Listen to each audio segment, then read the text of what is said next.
Good morning. I'm Eric Reeser. Number one, Ohio State's the top team in the college football playoff. Committee released their first rankings Tuesday. Buckeyes the top seed in the first bracket projection. Indiana second, Texas A&M third, Alabama's at 4. CFP rankings will be released every Tuesday until the final reveal Sunday, December 7th. The 8-0 Buckeyes are at Purdue Saturday at 1 o'clock. Ohio State's going to host UCLA next Saturday for a 7:30 p.m. kick on NBC. On the field last night, Ohio University beat Miami of Ohio 24-20. It was the 102nd Battle of the Bricks and the second straight win for the Bobcats in the series. In the NBA, Darius Garland's back for the Cavs tonight, hosting the Sixers at 7. Garland's been recovering from off-season toe surgery. And in the NHL, the Blue Jackets are in Calgary tonight versus the Flames. It's the second of a 5-game road trip. Face-off from the Saddle Dome is 9:30. We'll have live fan pregame coverage at 9 o'clock. This update sponsored by Whiskey War by High Bank Distillery. Drink local, drink High Bank. Your morning just got more interesting. Distilled and barrel-picked for your listening pleasure. Bo Bishop, a local sports media legend. What William T. Sherman was to the Union Army, he is to Northern College football. A husband, a father, and middling youth sports coach. He's friends with Central Ohio sporting royalty. I'm talking to Ohio State Athletic Director Ross Bjorken. Coach Day walking on with us right now. Good to see you, buddy. Good buddy, Austin Ward. My good buddy, Tim May, the Tim May Show. The great Doug Lavery's joining us. Hi, everybody. Dom Barry here. Oh, Reese came in and he handed me papers. Yeah, and then he said, "You see that button? That's the only button you need to worry about. Don't touch. There's 8,000 buttons in front of me." Oh, I didn't know what he was talking about. The one that says on. We blew the budget on this imaging, and only 2 guys answered our ad on Craigslist. Ryan Baker and Eric Reeser. Act accordingly. You're now listening to Bishop and Friends. Bishop and Friends is sponsored by Diamond Seller, your true jeweler for over 75 years. Oh, baby, let's do it live on a First Friday Miracle edition of the program. Loaded up for you here on this fine First Friday. It's a Hey Guys First Friday. Get your questions into the fellas. The winner there gets that gift card to our great friends at High Bank. Coming up at 10:30, Jake Trotter will join us. Got a little higher, lower coming at 10 o'clock because we have college football playoff rankings. Get your officially endorsed at the end of the program. Speaking of those college football rankings, I guess I'm getting old. I'm getting old with this. I'm not outraged anymore. There's so far between now and the end of the road on this thing. There was a time where you'd come on here and argue strenuously about Oregon being at number 9 and going, geez, they applied eye test to this, but they didn't apply it to that. But the reality is, and we will do this coming up here in about 20 minutes, how we expect this thing to look at the end, because that's the thing that really matters is what do we think this is going to look like in a month? And the reality is for so many of these teams that are involved at the top of the sport, it's all going to get sorted out. I was talking with Dylan before I went on with Brother Bone and Tyvis a couple of minutes ago, and he brought this to my attention that essentially Iowa, Oregon, Washington, USC, like they all kind of play each other here in the last month, and so they're all going to kind of cannibalize each other unless somebody just separates. So the Big Ten could find themselves in the situation that we've always thought the SEC would be in, which is our 3 losses are better than your 1. They may be having that conversation with the Big 12 by the time this thing is done. The Big 12 looks pretty well situated here with the way that the committee viewed Texas Tech and BYU. The ACC looks cooked. The ACC looks like a one-bid league to me based on what they did with Miami. I don't know what to make of Notre Dame. It feels like very clearly if they went out, they're in. Maybe they deserve to be. Maybe they don't. They're lucky they have Pitt still on the schedule. They've got a couple of things here or there, but it feels like if Notre Dame can win out, that they're going to be in this thing. And then what do you do with them? How do you seed them?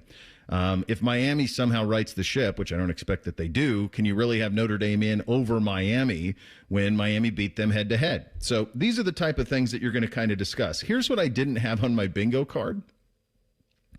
I did not have Greg McElroy coming to defense of the virtues of the Ohio State Buckeyes.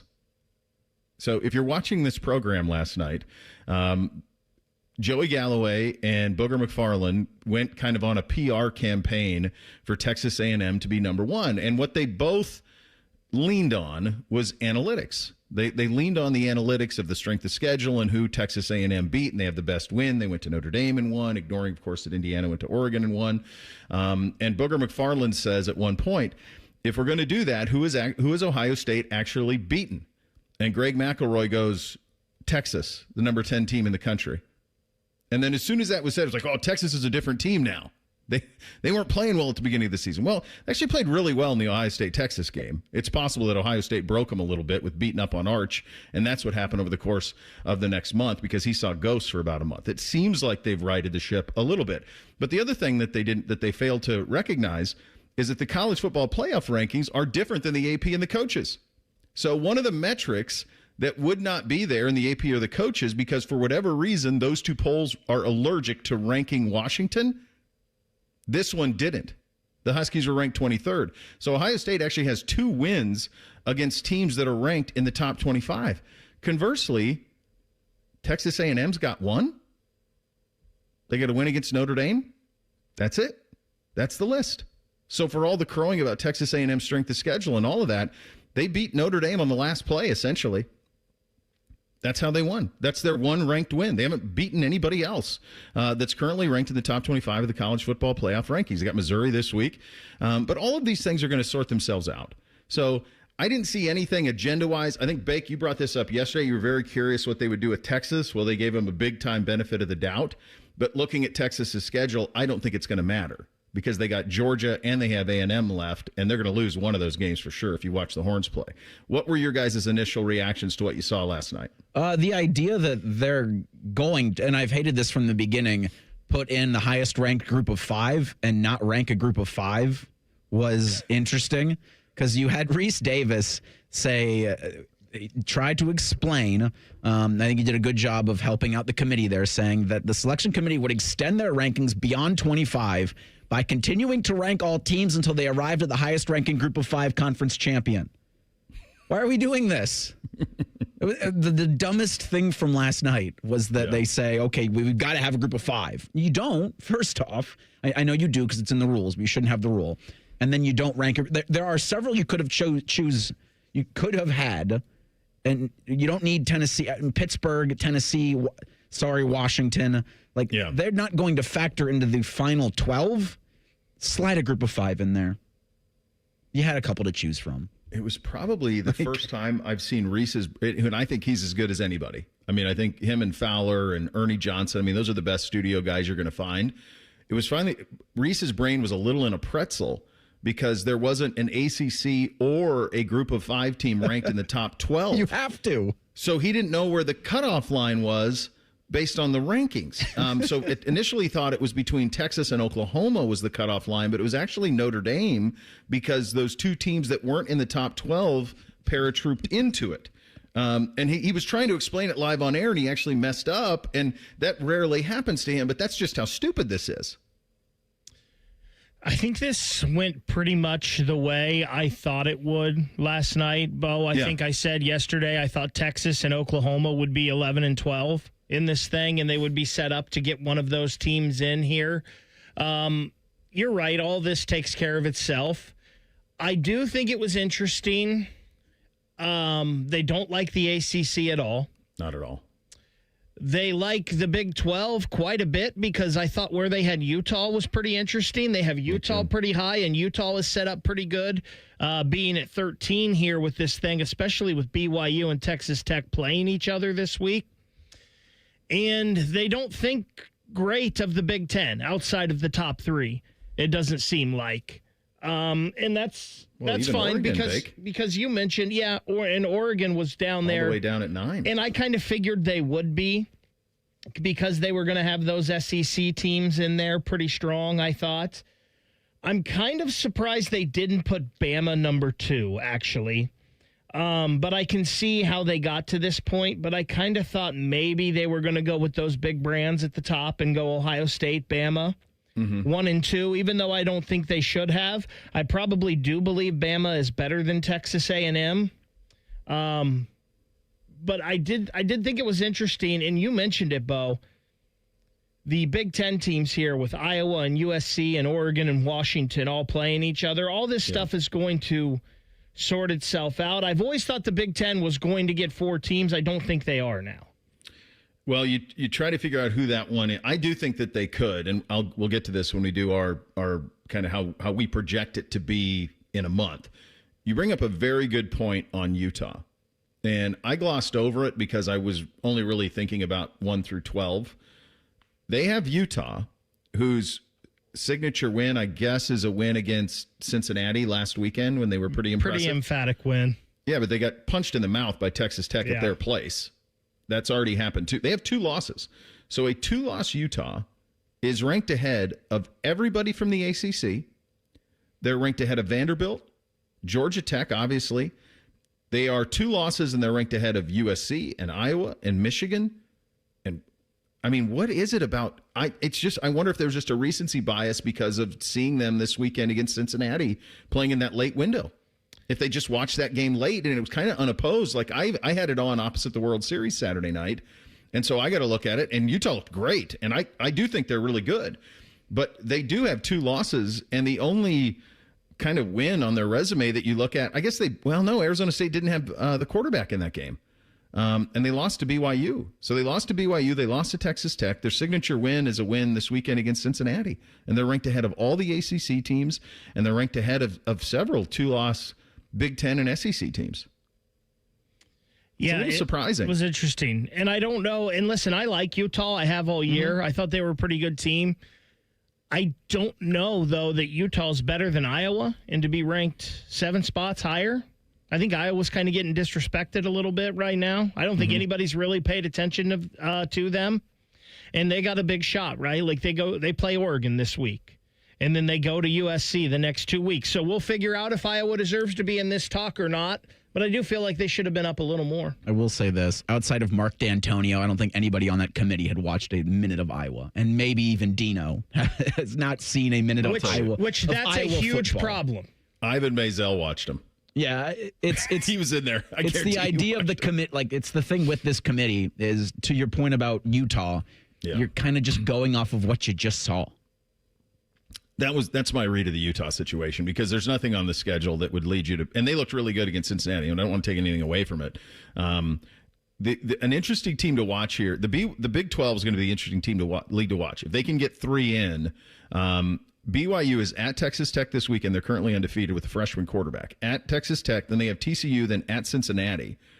If they can lose one of those and still play for the Big 12 title, but if that loses to Cincinnati, they wouldn't play for the Big 10 title, and they might be better off because they'd be 11-1. Like, if they beat Texas Tech this weekend, lose at Cincinnati at 11-1, I think they're probably going to get in, which is going to beg another question of what do you do with these conference championship games? Like, who in the blue hell wants to play in one of those games when you have this thing set up the way that it does? We will do the impossible. We're going to do the task coming up next.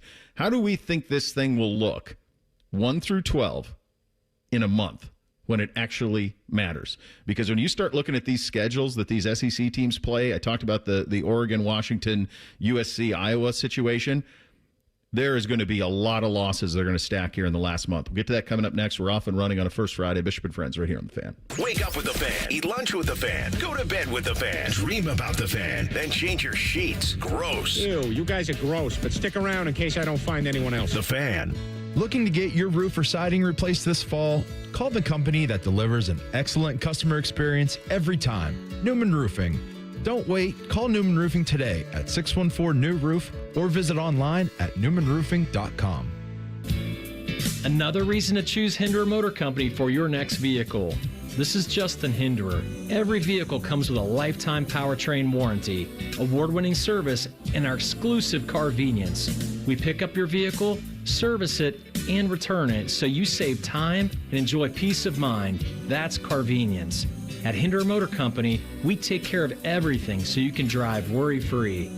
See why we're the best choice for your next new or used car by visiting HindererMotorCompany.com. Do you suffer every time you try to wear good-looking shoes, but you don't want to wear ugly shoes just because they're comfortable? The Good Feet store wants to help you wear heels, boots, and dress shoes again in comfort. Trade in your bad feet for good feet. Thanks to the Good Feet store. Your game day headquarters is here at ESPN Bet Sportsbook at Hollywood Casino Columbus, the only place to watch and win. Catch every play on more than 30 TVs and over 50 feet of video wall. Score tickets, signed professional and college sports memorabilia, and pen cash prizes. Join the watch parties for every home team game with a tailgate buffet and bucket specials. Plus, get official game day swag with every table reservation. Game day lives here, only at Hollywood Casino Columbus.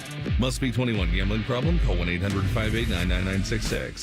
Thanksgiving is a time to come together, eat together, and share together. And Meijer is making it easier than ever to share more good. During the week of Thanksgiving, November 23rd through the 29th, when you buy Meijer brand Fredericks by Meijer, Purple Cow, or True Goodness Foods, our Simply Give program will provide a meal to help feed up to 4 million neighbors in need. It's the simple way to put the giving and Thanksgiving together. Exclusions apply. See Meijer.com for details. One meal equals 25 cents based on an average meal cost from select Meijer food pantry partners. Learn more at Meijer.com/aboutmeijer/community.html. Gift big this year with a Home for the Holidays raffle. You have a chance to win a beautiful new custom home or cash prize this holiday season and help make wishes come true for Make-A-Wish kids with critical illnesses. Raffle proceeds benefit Make-A-Wish OKI, which has granted over 22,000 wishes to children facing critical illnesses across the Ohio, Kentucky, and Indiana region since 1983. This year's house was built by Three Pillar Homes in the Evans Farm community in Lewis Center and has 3 bedrooms, 2.5 baths, and a 2-car garage. It also includes amazing features like upstairs laundry, 2 covered patios, 1 with a fire pit, a great room with fireplace, mud room with extended bench seat and open lockers, kitchen and morning room. One lucky winner will be announced on December 24th, so get your $100 ticket now. Just visit ahomefortheholidayscolumbus.org to buy your tickets. That's ahomefortheholidayscolumbus.org. Terms and conditions apply.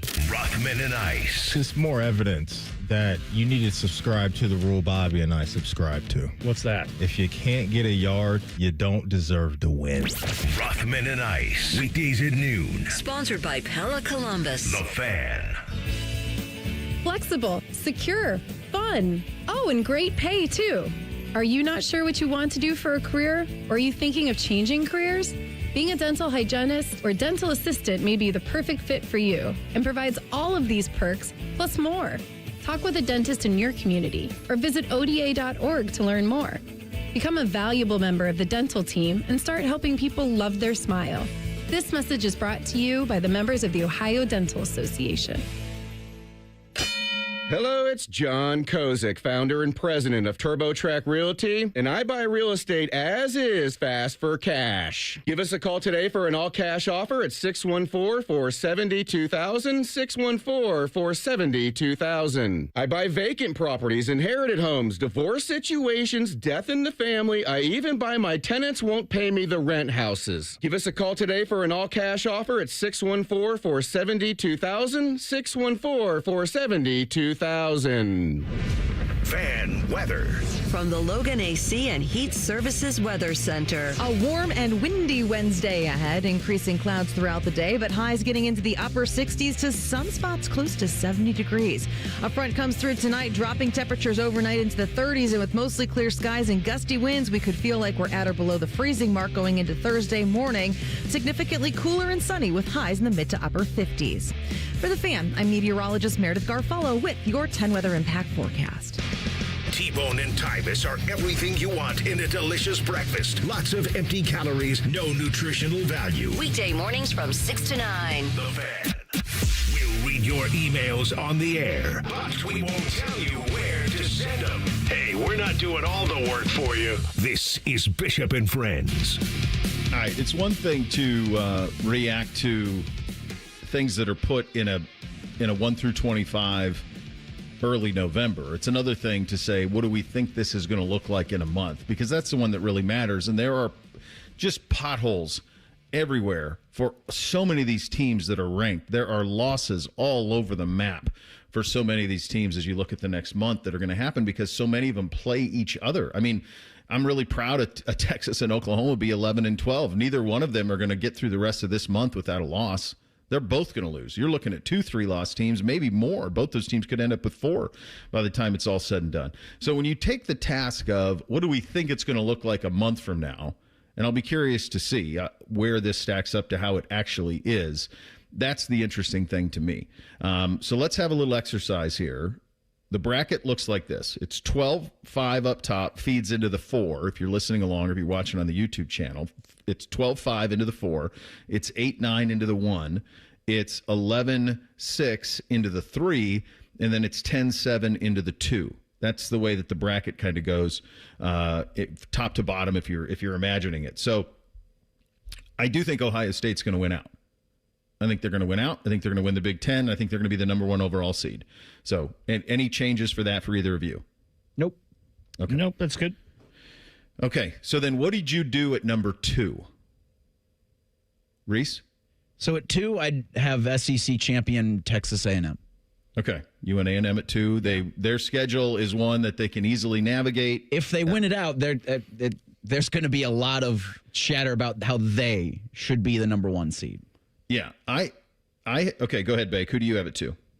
I think Bama wins the SEC, and I think they're number 2. Either way, yeah, the SEC champ, you hear a lot of they should be number 1. Yeah, I have it you. I think A&M wins out. I think they beat Texas. I think they are good. I think they win out, and I think they're undefeated when they play Bama for the SEC title. Bama wins that game. Bama's the 2. So then A&M, to me, goes to the 4 line to keep the Big Ten and SEC teams away from each other. I think the top 4 seeds are going to be Big Ten and SEC. So I have the 3 seed Indiana. So Ohio State 1, Bama the 2. Indiana does not play a team until the Big Ten championship game with a win in conference play currently. So they're going to be undefeated in the Big Ten championship game. So I think Indiana will be the 3. A&M will be the 4 to prevent an Ohio State-Indiana national semifinal and a Texas A&M-Bama national semifinal, which would just be replaying games that took place in the conference championship games. Do you guys have any other changes for those 4? No. So I think, and I don't know how this will all play out with the SEC exactly. I think Texas beats A&M. Okay. So I think that will drop them out, and I think Georgia ends up being the number 4 seed. I think Indiana is 3. I think Georgia's the 4. Can Georgia be the 4 with a loss to Bama and having 2 losses, though? And see, that's how I don't know how that all plays out with the SEC championship game and everything. So would that be Georgia that plays Bama in the SEC championship game then? I think it would be. I think Georgia would play Bama for the SEC title. See, I don't know all the tiebreakers there, and I don't either. Could A&M lose to Texas and still play in the championship game?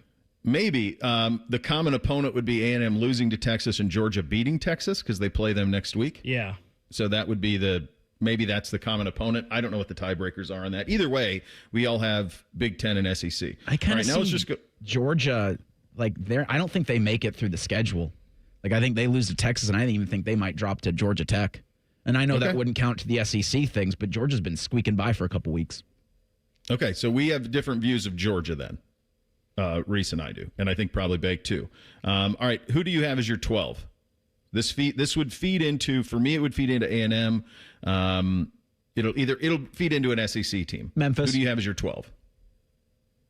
What's that, Reese? Memphis. Okay. Bake? I think that's correct. Or I think if you want to go by the AP, I think James Madison is in the others receiving votes category. But 12, I think from here on out, the final seed's going to be the highest ranked group of 5. Yes. So I think it's North Texas. I think they play Memphis still on the schedule. I think their offense is lights out. And I think that guy could take himself and that quarterback, for example, to maybe Auburn and win right away. So I'll go North Texas as the 12. As the 5...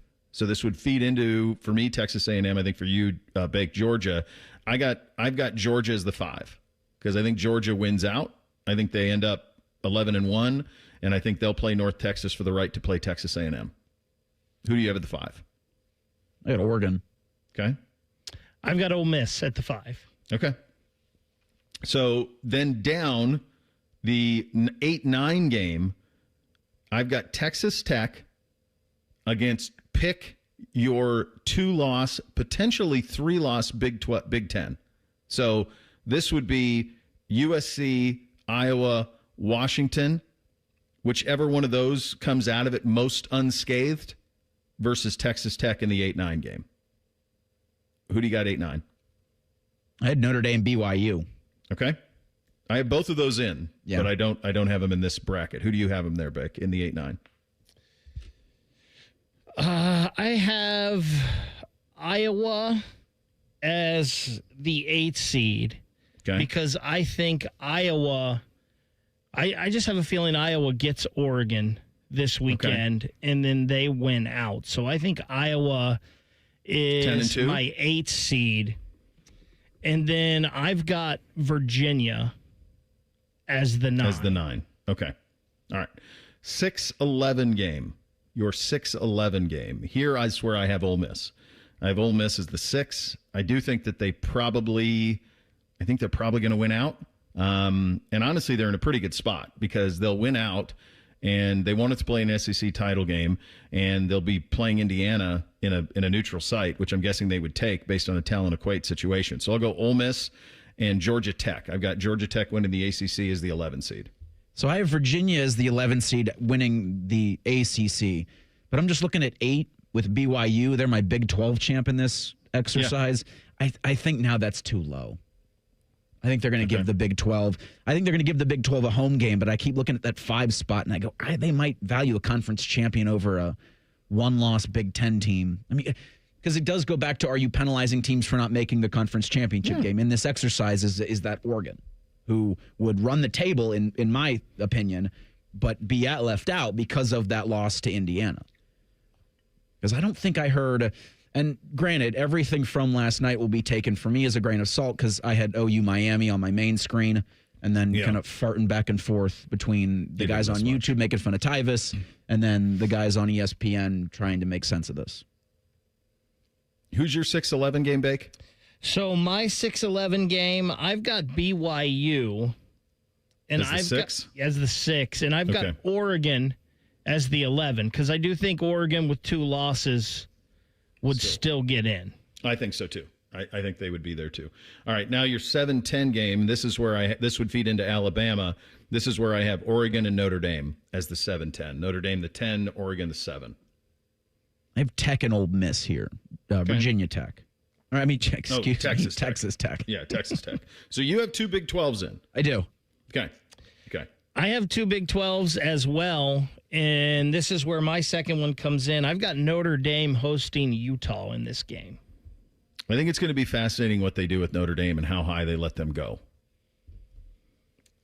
That's going to be a very big thing to watch, is what do they do with the Irish? So they're 6-2. Their 2 losses are essentially on the last play for both of them. The rest of the way, they've got the Naval Academy this weekend. Then they're at Pitt. So the committee ranked Pitt 24, so that helps them a little bit. Then they've got Syracuse and at Stanford.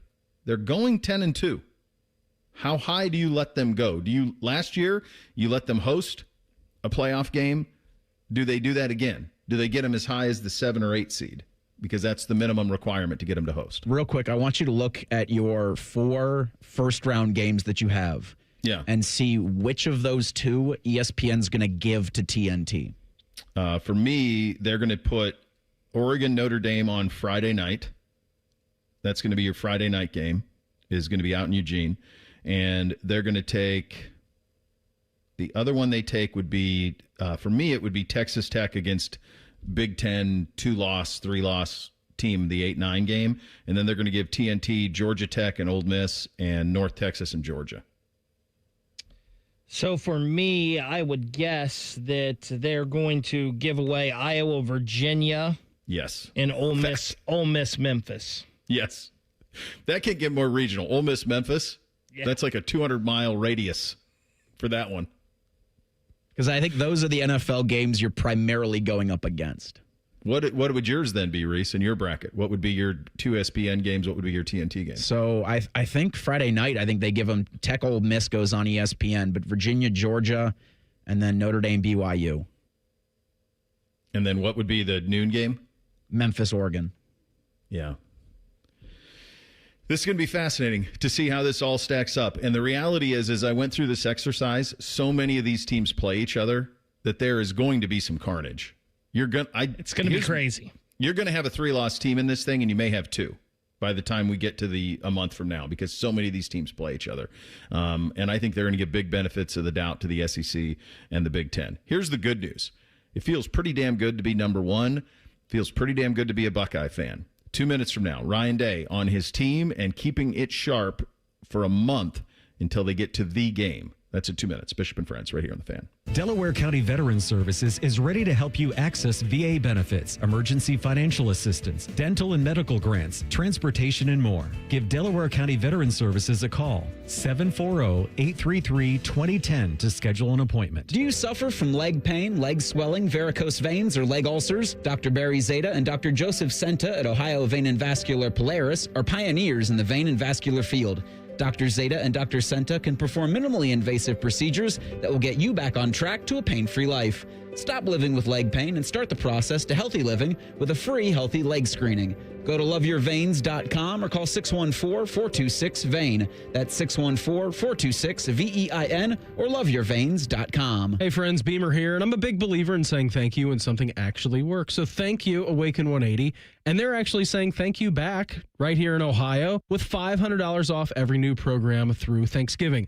I started around this time last year, dropped 65 pounds for the holidays, and 15 more in free maintenance. Awaken 180 works, and now's the time to do it with $500 off. Thank your new self when you're 30 or 80 pounds lighter with the medication-free solution for weight loss. Online at awaken180weightloss.com. This is Ryan Krieger, and at Krieger Ford, we know life's busy. Let us handle your car care. Enjoy our convenient pickup and delivery service, or have our technicians come to you with our mobile service van. It's fast, easy, and hassle-free. Schedule your appointment today only at KriegerFord.com. You think you know the odds? Picture this. You're at the gas station grabbing 4 delicious taquitos when you see an Ohio Lottery ticket with 1 in 4 odds. You think, if I buy 4 in a row, one's a definite win. Sorry, friend, but you'd be wrong. 1 in 4 odds means across the millions of tickets printed, 1 in every 4 is a winner, but not every 4th ticket since they're randomly distributed across the state. But 4 taquitos? That's a guaranteed win, win, win, win. Learn more about common lottery myths at ohiolottery.com/knowtheodds. Lottery players are subject to Ohio laws and commission regulations. Play responsibly. Bishop and Friends is sponsored by Diamond Seller, your true jeweler for over 75 years. The Fan, Ohio sports destination. What's up? What's up, man? What's up with you? Sponsored by Newman Roofing. For all your roofing, gutter, or siding needs, call Newman Roofing today at 614-NEW-ROOF or visit online at newmanroofing.com. All right, here's what's up on a First Friday Miracle edition of the program. Buckeyes #1 in the country. They've been there for a very, very long time in both the AP and coaches poll, and they will be there for the foreseeable future in the college football playoff poll as well. If you play a simple game of guess the spread the next 3 weeks, like don't look it up, don't get on ESPN Bet or wherever you want to go, and just guess what it would be the rest of the way. Because I heard Brother Bone and Tyvus talking about Ohio State, just a 3.5-point favorite over Indiana in a hypothetical Big Ten championship game. They found a site that had that one out there now. And we know they're 29.5-point favorites this week against Purdue. That much we know. But in terms of the games that follows, UCLA here and then Rutgers here. Is there a game in the next 3 weeks where the number is anything less than 28? Maybe Rutgers, 20, 21.5. So I was thinking UCLA, Bo, right around 27.5 and Rutgers 24.5. So those were the ranges I was thinking. Kind of right at it. Because I do think Purdue is obviously, they're the home team, so they get a little bit. And I do think UCLA and Rutgers are both better than Purdue. So both here, both home games. I wonder what their lines look like. I haven't even looked for this week. So Rutgers is a 1.5 favorite over Maryland this week. UCLA is a 1.5 favorite over Nebraska. Wow. So... no Raiola. That's the Raiola factor. Yeah, they have no Raiola there. So, I mean, luckily they got their 6 wins at Nebraska. They might not win another one. I think you're 3 scores plus on both of them. So, I can't see either one being anything lower than 24.5. That feels like kind of it. And then what is your feeling on, as it stands right now, What is our best guess on what the Michigan number will look like? In Ann Arbor, 4-game losing streak against them.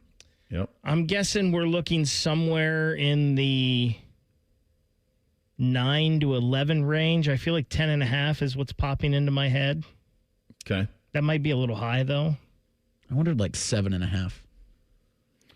It was the first number that came into my brain because it's tough. It's going to be tough for everybody here to avoid to not think about the last 4 games. Mm-hmm. But for Vegas and for most of the public, you're thinking about just this year. Yeah. And how both teams look, with Michigan and their running back having foot surgery and Ohio State coming in fully healthy and potentially armed and operational. The Michigan has been really good at home. Their 2 losses are at Oklahoma, 24-13, and then USC got them really big, 31-13. That watching the Michigan-USC game, that's the one where you said, oh, if you get ahead early, they can't chase. They cannot chase. Like, it's so critical. My God, I mean, I wish you could almost just get there right now and avoid these next 3 games and just get there healthy, because to me, like, that whole thing will be, is Ohio State aggressive out of the gates? If they're aggressive out of the gates and score on one of those first possessions, then I don't know if Michigan has the firepower to be able to chase based on what I saw against USC about a month ago. So, yeah, I think that's what it looks like. And Ohio State is actually a little bit better off than Indiana, who currently doesn't play another team until the Big Ten championship game that has a single win in the conference. I mean, they got Penn State. Then they've got Penn State, Wisconsin, and Purdue. That's the next 3. That's it. And they're done. So they're going to be 12-0 going into that Big Ten championship game. And they likely won't be tested. It would be I'm curious to see what type of intestinal fortitude Penn State has at home for Indiana. I mean, that'd be a season maker for them if they could somehow pull it out.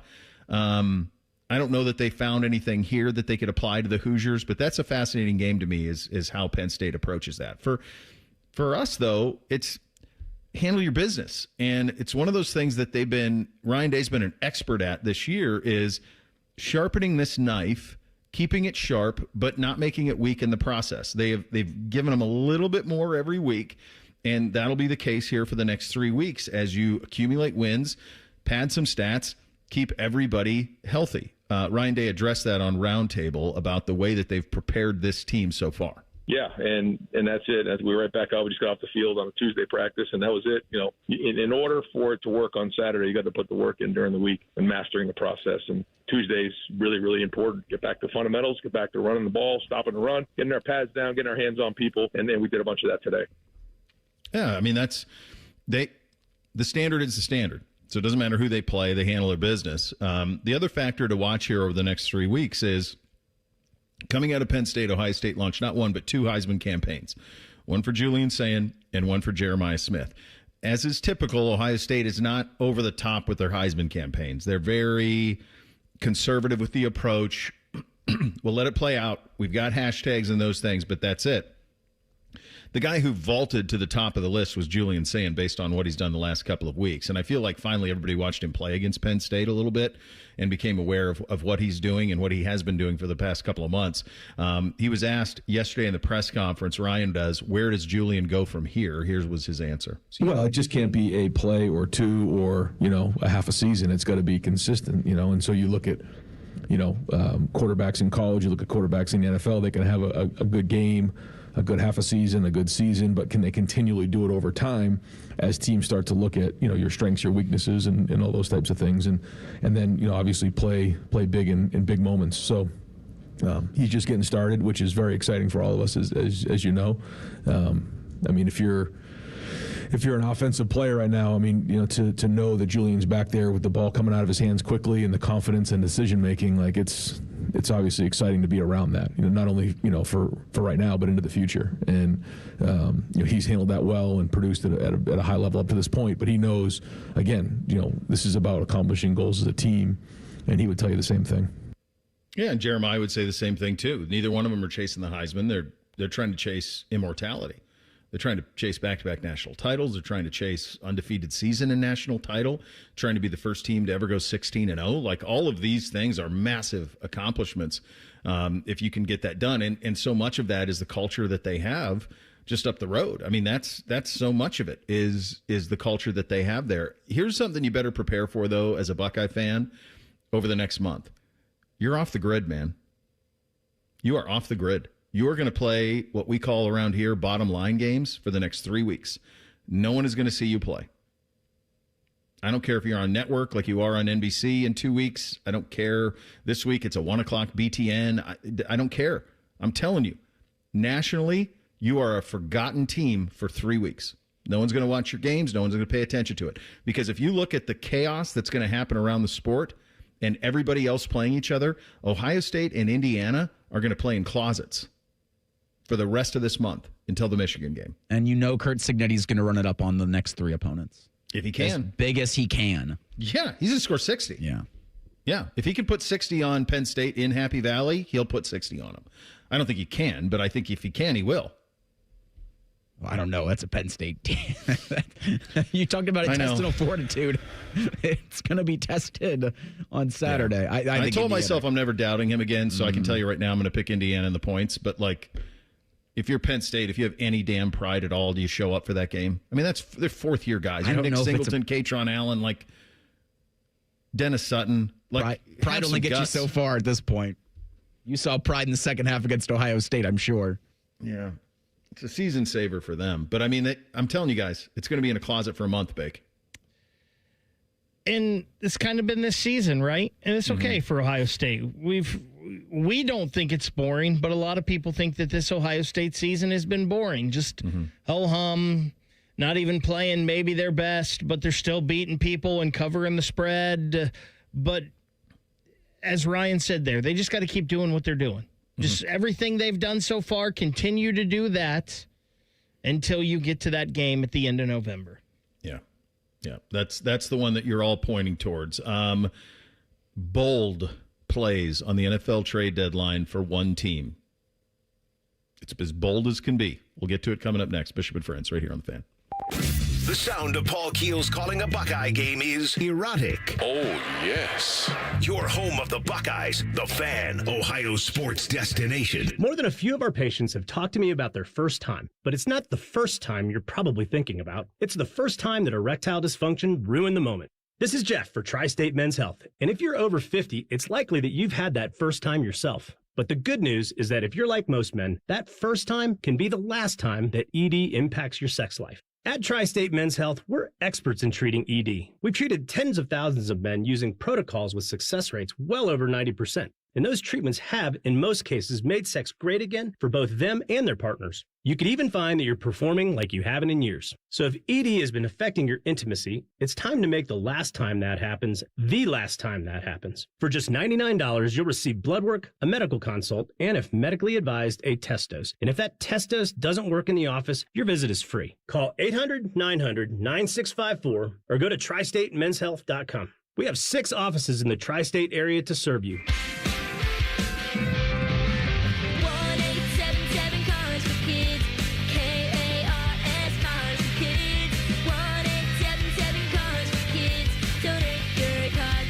Call 1-877-CARS-FOR-KIDS to reach a friendly live agent. Donation's super easy, and your car can be picked up as soon as tomorrow. Call us now, 1-877-CARS-FOR-KIDS.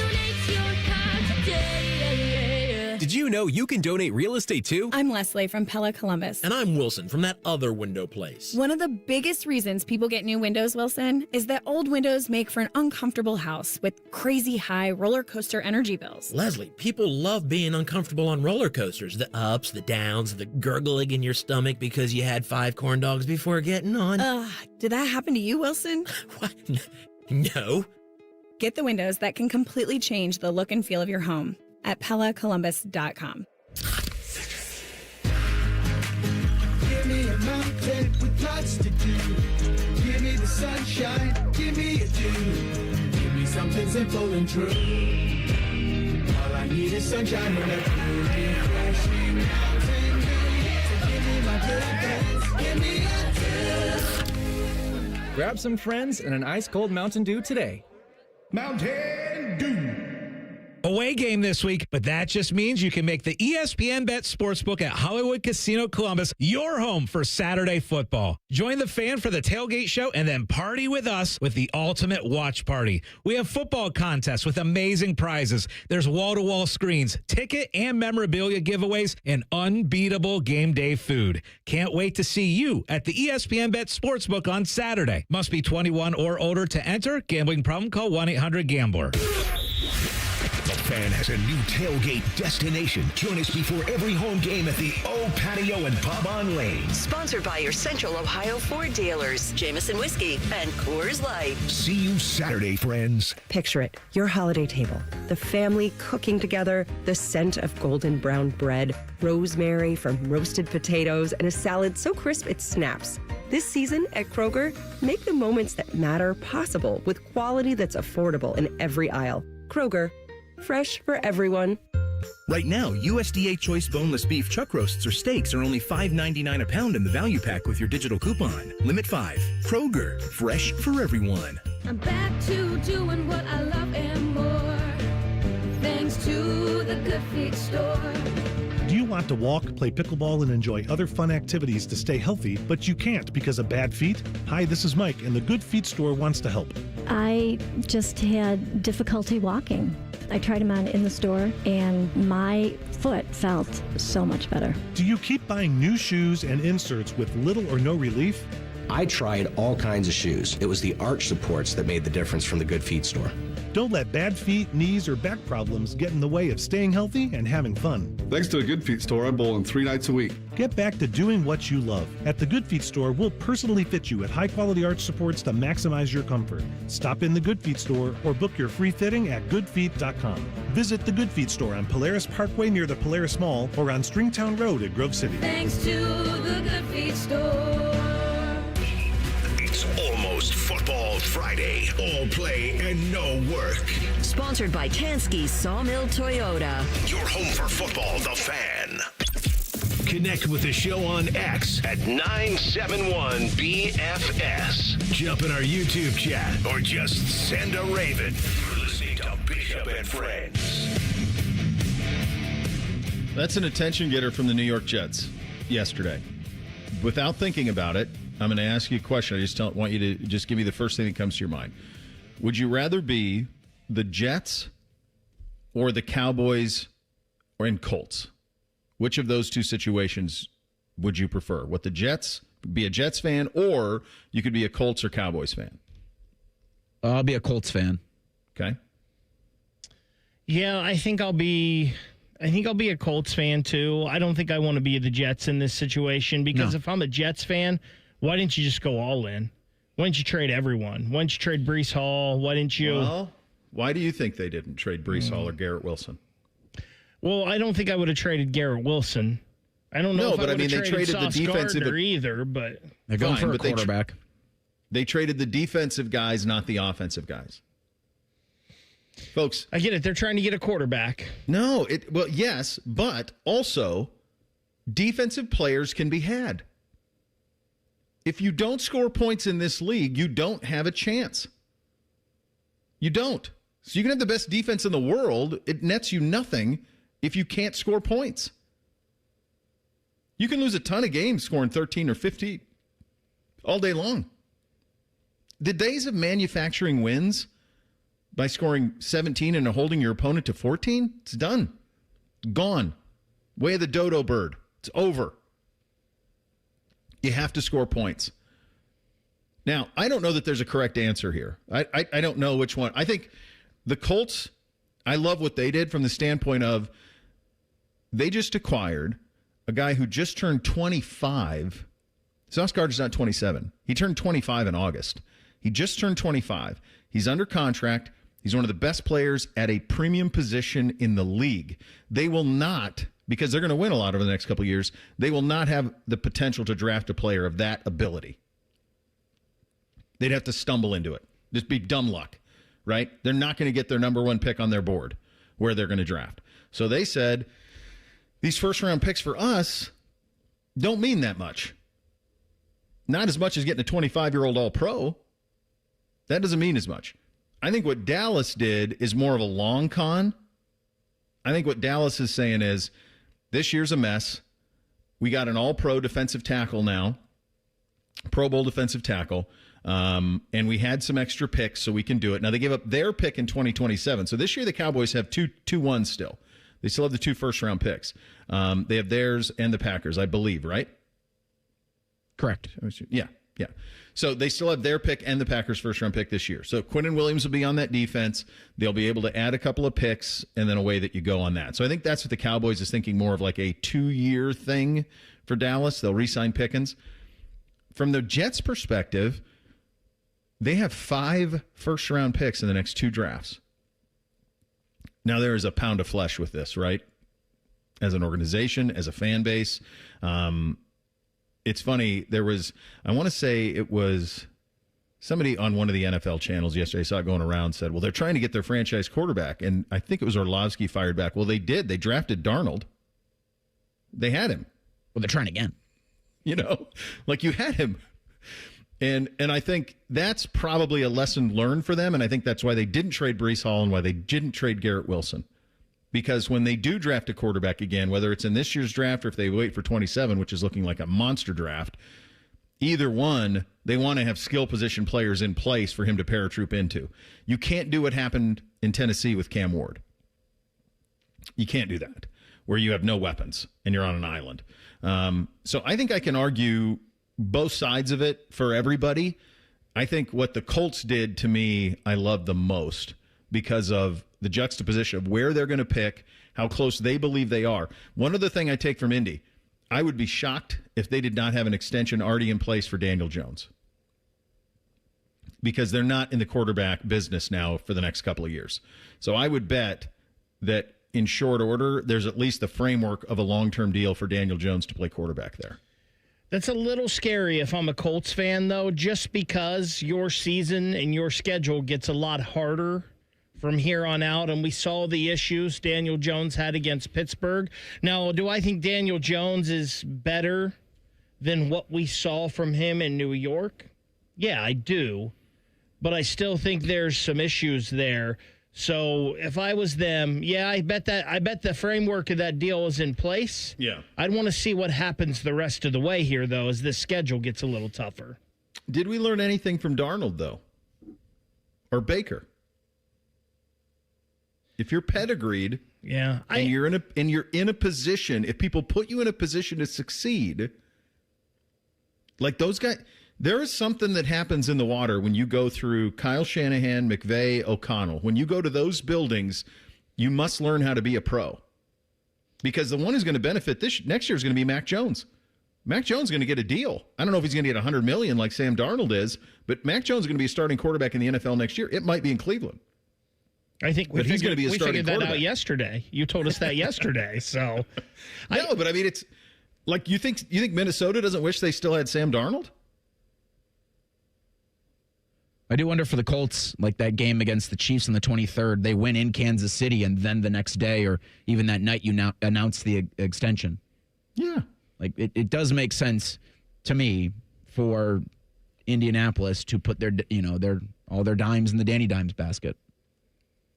I think they look at it and say, we just acquired a top 3 player at a premium position for draft picks that are very likely not going to net us somebody of this ability. And this is the thing that you have to be very careful of. And it's one thing to get the picks, but then you got to hit on them. And that would be my worry as a Jets fan. Now, the crazy thing is, go look at their they've hit on a lot of their first round picks.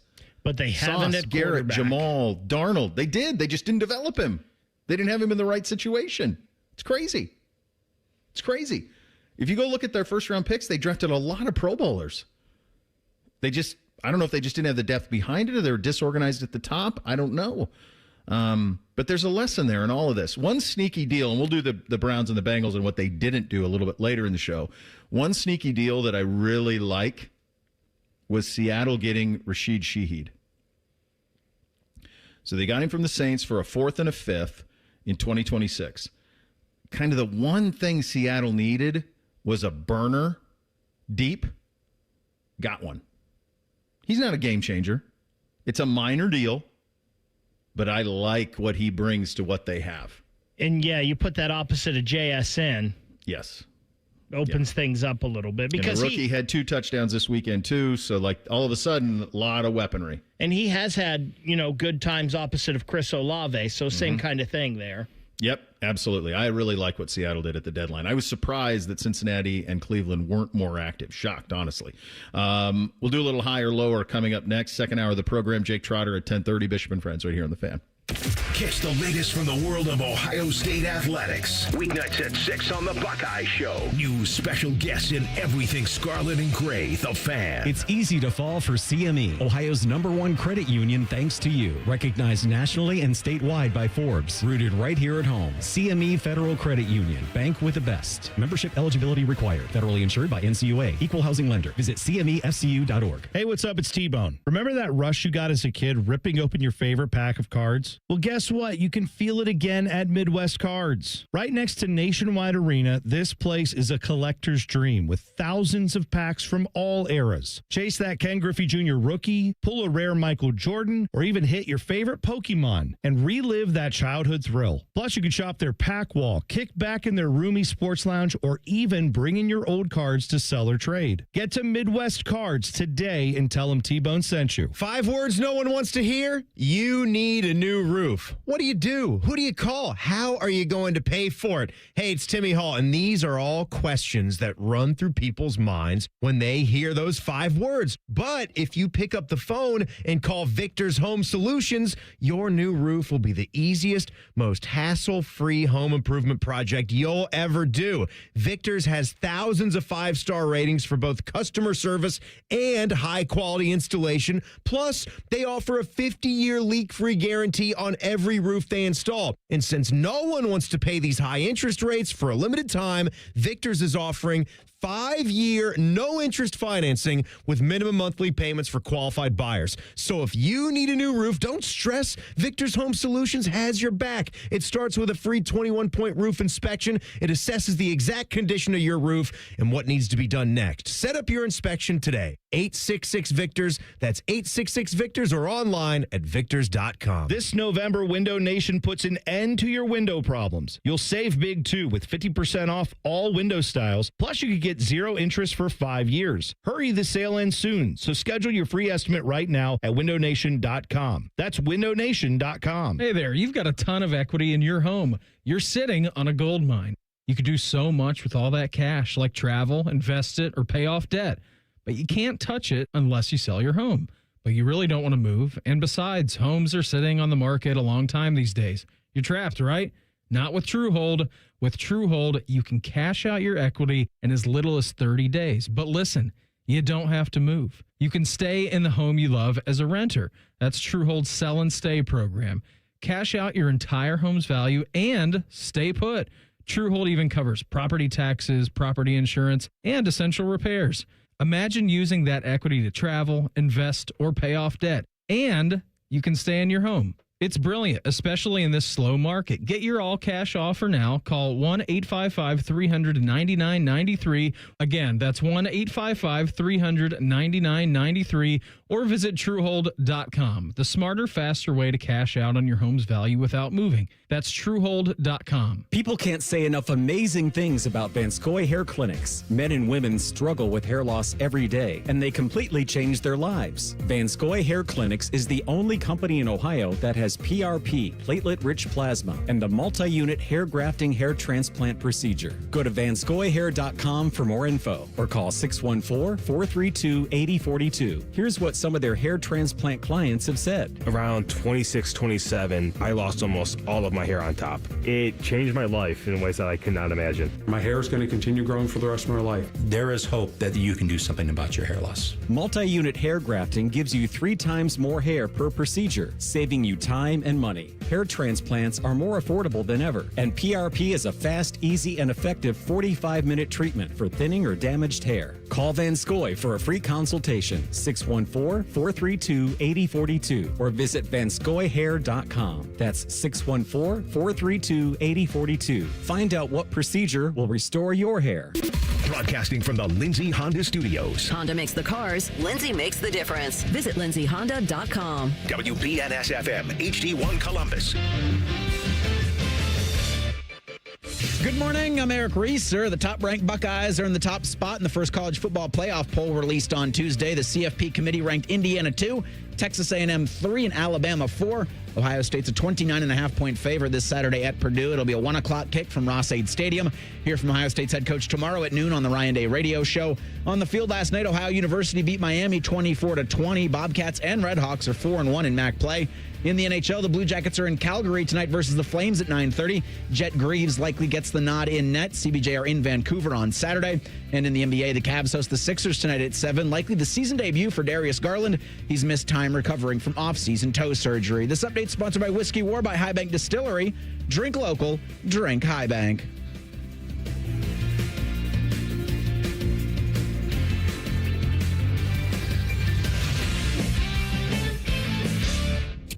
Our top men are working on everything except this show. We have top men working on it right now. Who? Top men. You're listening to Bishop and Friends. All right, second hour of the program. Time to get your Hey Guys questions into the fellas at 971-BFS. You can also do so in the YouTube chat, and we will tackle those there. Time now for a little higher or lower. Hit it, Reese. Bishop and Friends present Higher or Lower. Sponsored by the Waterworks. Call the Waterworks and Header Heating and Cooling today at 614-232-2222 or visit online at thewaterworks.com.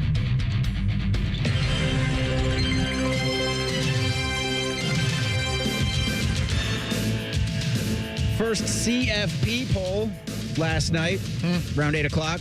It's different from the bracket, so, that won't be that won't be confusing or anything.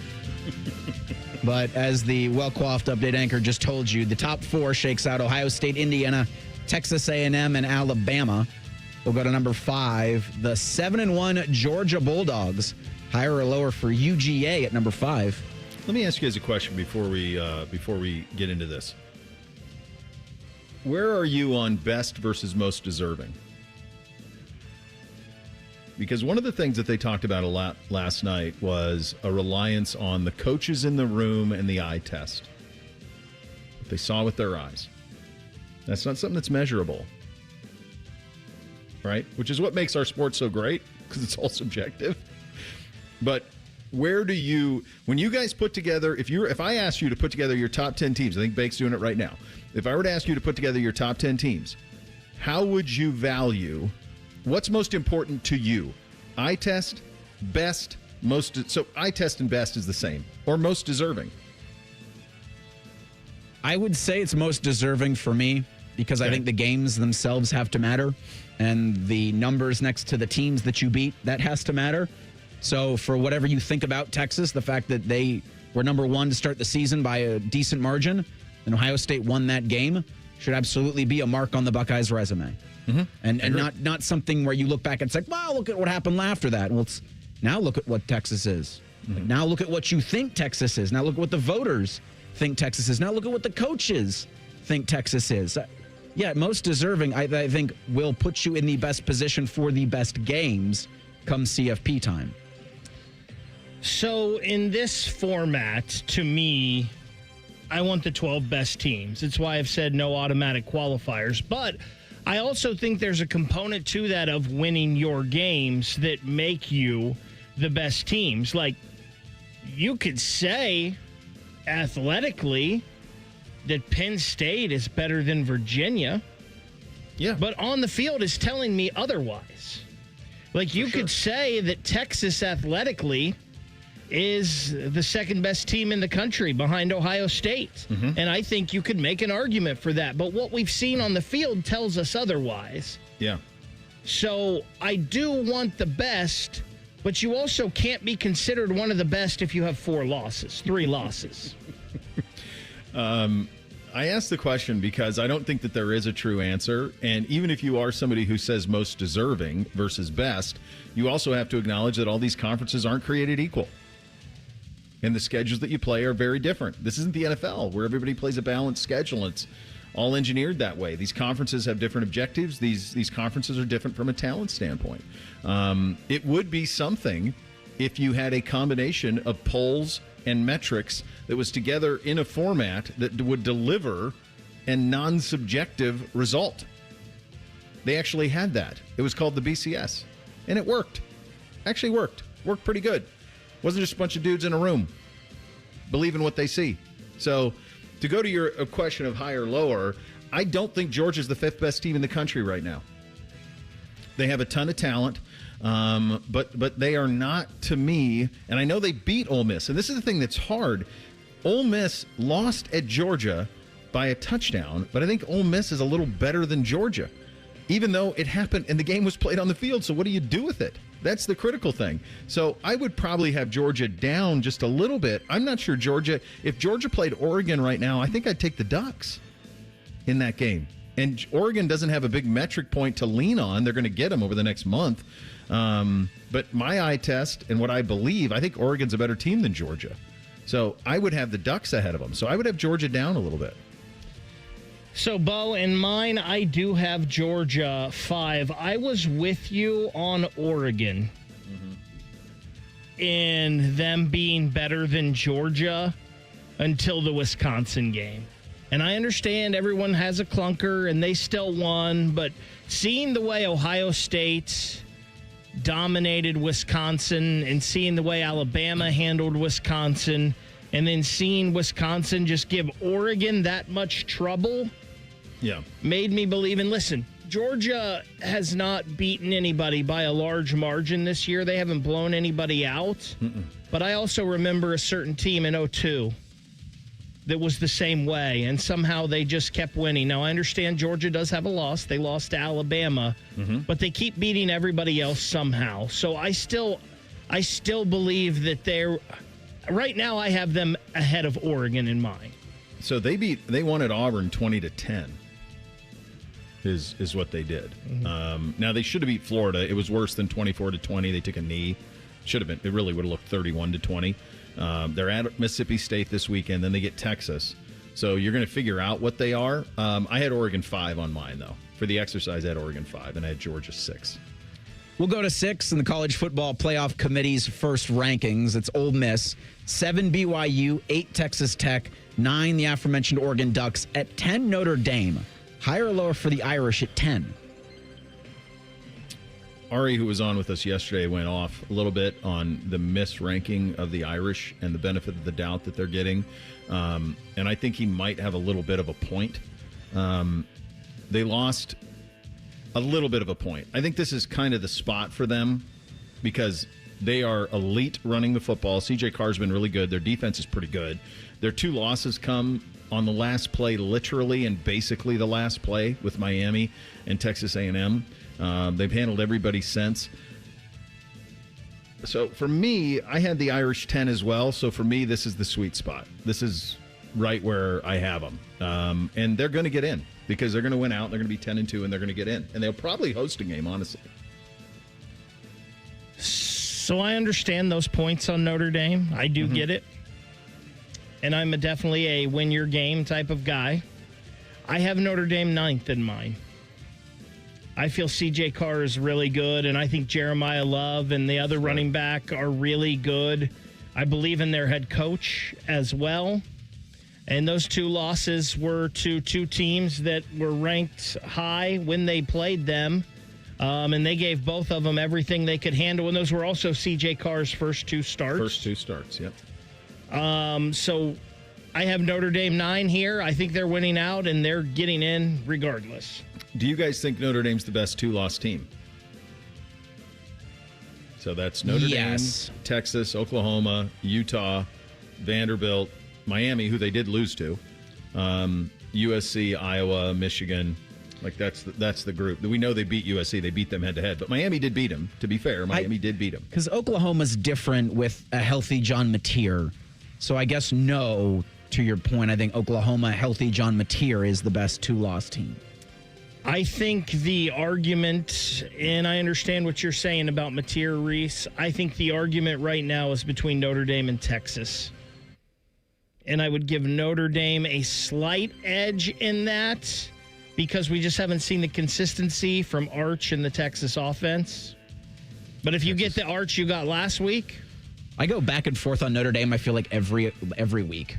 Texas is a tricky one because they were god-awful at Kentucky and god-awful against Mississippi State until the end. Mm-hmm. Awful. And then they let Vanderbilt come all the way back, which is just stupefying result. I'll tell you the one, you want a do-over? And we had it. It's Venables at Oklahoma. He should not have played Mateer in the Texas game. He should not have played him. He rushed him back. If you lose that game without Mateer, it's got an asterisk. Yeah. Instead, you lose it with him with half a hand, and now they have 2 losses. And I'm going to tell you what, and I think Oklahoma's really good. I think Oklahoma right now is the best 2-loss team. I think I would take them over Notre Dame right now. But here's the problem. They're off this week, then they are at Bama. Yep. So they're going to pick up a 3rd loss. They're at Bama, then Missouri at home, then LSU at home. So they have 3 challenging games here down the stretch. They're going to lose one of them, get 3rd loss, and they're done. They're cooked. And if they had kept Mateer out of that game, if they'd kept him out, you'd have an asterisk on that loss. And then that 3 losses is different because now their quarterback's healthy. I will say this in that argument between those 3, if you go Notre Dame, Oklahoma, Texas, I'm going to pick Notre Dame in game probably just about every time because of the coach. Because I trust Marcus way more than I do those other 2. Which is fair. Let's go past Virginia at 14, Louisville at 15, Vanderbilt at 16. Let's go into the 20s. Iowa at number 20, Michigan 21, Missouri 22, Washington 23, Pittsburgh 24, Tennessee at 25, the 6-3 Volunteers, higher or lower at 25. Get him out. Get him out. The only 3-loss team involved here. Like Tennessee gets to stay ranked. Why? Because they have close losses. They lost to Georgia by a field goal. Bama beat the brakes off them 37-20. Lost to Oklahoma 33-27. What's their metric? Why are they ranked? Here are their wins: Syracuse, Tennessee, UAB, Mississippi State, Arkansas, Kentucky. What's there? If we needed a school from Tennessee, we should have put Memphis here, right? Yes. Tennessee has no business being in here. One of the teams you mentioned in that run, Reese, I think is the team that's most misranked in this whole thing right now, and it's Iowa. I think Iowa deserves to be much higher than where they are. And again, we're going to see the next 2 weeks for them. They host Oregon, they go to USC. But let's do this coming up next. If there is a 4th Big Ten team in, who is it? We'll get to that coming up next. Bishop and Friends, right here on The Fan. We have so many local shows, I can't fit them in a 10-second promo. So let's just say we're live and local all damn day. The Fan. You may play the Ohio Lottery, but how well do you know the odds? True or false? When more people play Powerball or Mega Millions, the odds of winning a jackpot are worse. It's false. The odds for draw games don't change. The game design sets the odds so your odds stay the same no matter who plays or how big the jackpot is. The only thing that is worse is the number of coworkers expecting free lunch if you win. I mean, how many tacos can one man buy every Tuesday? Learn more about common lottery myths at ohiolottery.com/knowtheodds. Lottery players are subject to Ohio laws and commission regulations. Play responsibly. Wendy's new Snickerdoodle Cookie Frosty Fusion is the perfect holiday gift. With rich frosty and chunks of Snickerdoodle cookies, it's the one thing on everyone's list. Not mine, though. I don't need anything. Definitely don't get me a Snickerdoodle Frosty that comes in vanilla or chocolate. How would you even get it to me anyways? I mean, no, I'm totally good. Please get me one. I want one so bad. For the frosty gift everyone's asking for, gotta be Wendy's. Open till midnight or later. Limited time only at participating U.S. Wendy's. Hours may vary by location. Thanksgiving is a time to come together, eat together, and share together. And Meijer is making it easier than ever to share more good. During the week of Thanksgiving, November 23rd through the 29th, when you buy Meijer brand Fredericks by Meijer, Purple Cow, or True Goodness Foods, our Simply Give program will provide a meal to help feed up to 4 million neighbors in need. It's the simple way to put the giving and Thanksgiving together. Exclusions apply. See Meijer.com for details. One meal equals 25 cents based on an average meal cost from select Meijer food pantry partners. Learn more at Meijer.com/aboutMeijer/community.html. Join Rothman and twice every Thursday at 2:30 for Gold Jacket Thursday. Presented by the Pro Football Hall of Fame. A new Hall of Famer joins the show every week, but not OJ because he's dead and probably a murderer. The Fan. Wesley Financial Group is not a law firm, and Chuck McDowell, definitely not an attorney. This is Chuck. If someone talked you into buying something really silly and you want to get out of that silly little thing, my advice, get the facts. Call me and I'll send you our timeshare exit kit absolutely free. Inside, you'll learn how timeshare works and all your options for cancellation. Call Wesley now for your free exit info kit. 800-656-1551. That's 800-656-1551. With the new IHOP value menu, $6 is all it takes to go to your happy place, where stacks of pancakes with bacon and eggs are just $6 every day. French toast, sausage, and eggs are, you guessed it, $6. And fluffy omelets come with a side of pancakes and only cost $6. Go to your happy place every day at IHOP. $7 in some locations. Available every day for a limited time at participating restaurants in the U.S. Hours may vary. No substitutions. Not valid with other discounts or promotions. Prices may vary. Hello, it's John Kozik, founder and president of TurboTrack Realty, and I buy houses as is fast for cash. Call me today for an all-cash offer on any of your properties, and we can close within days at 614-470-2000, 614-470-2000. Do you own a property that's outdated and needs thousands of dollars in repairs? Great, I'll buy it. Give us a call today for an all-cash offer at 614-470-2000, 614-470-2000. Would it be convenient for you if you could simply take what you wanted and leave the rest behind? Great, I'll buy it. I buy vacant properties, inherited homes, divorce situations, death in the family, apartment buildings, rental portfolios. I even buy my tenant won't pay me the rent houses. Call TurboTrack Realty today for an all-cash offer and speak with one of our friendly staff members at 614-470-2000, 614-470-2000. Fan weather. From the Logan AC and Heat Services Weather Center. A warm and windy Wednesday ahead, increasing clouds throughout the day, but highs getting into the upper 60s to some spots close to 70 degrees. A front comes through tonight, dropping temperatures overnight into the 30s, and with mostly clear skies and gusty winds, we could feel like we're at or below the freezing mark going into Thursday morning. Significantly cooler and sunny with highs in the mid to upper 50s. For The Fan, I'm meteorologist Meredith Garfolo with your 10 Weather Impact Forecast. Just when you thought afternoons couldn't get any dumber. You fellas been doing a bit of boozing, have you? Common Man and Timmy. Weekdays from 3 to 6. Your home for dumb. The Fan. 10 feet tall and bulletproof isn't just a saying, it's a way of life. You're listening to Bishop and Friends. And we are proudly brought to you by our great friends at Diamond Cellar, your true jeweler for over 78 years. A couple things quickly on social. Christopher Bake, I think this one's for you. Does your boy not realize that the Oregon game at Wisconsin was in a torrential downpour and their starting quarterback went out for like half the game, so they weren't comfortable with a backup at Wisconsin in crappy weather? Is 21-7 comfortable? I don't know. I mean, Dante Moore was out in the second half. I do know that. Wisconsin's really bad. They are bad. By the one thing, though, that he has wrong is that game was in Eugene. It was not in Madison. It was in Eugene. So that's the one thing Christopher's got wrong. Tyler says when Bo says the BCS actually worked and was a good selection process, he's got the Steve Carell gift from The Office. Thank you. And I agree. It did work. So bold. It worked. It's exactly how this should be now with 12. Yeah. Like Dan Wetzel, who's a legend in the business, wrote Death to the BCS, and everybody complained about the BCS. The games have to matter. But the problem is what you were looking for. What you're looking for is an NFL-type selection process, which is the games on the field have to matter. But the problem is you don't have the NFL balance of schedule.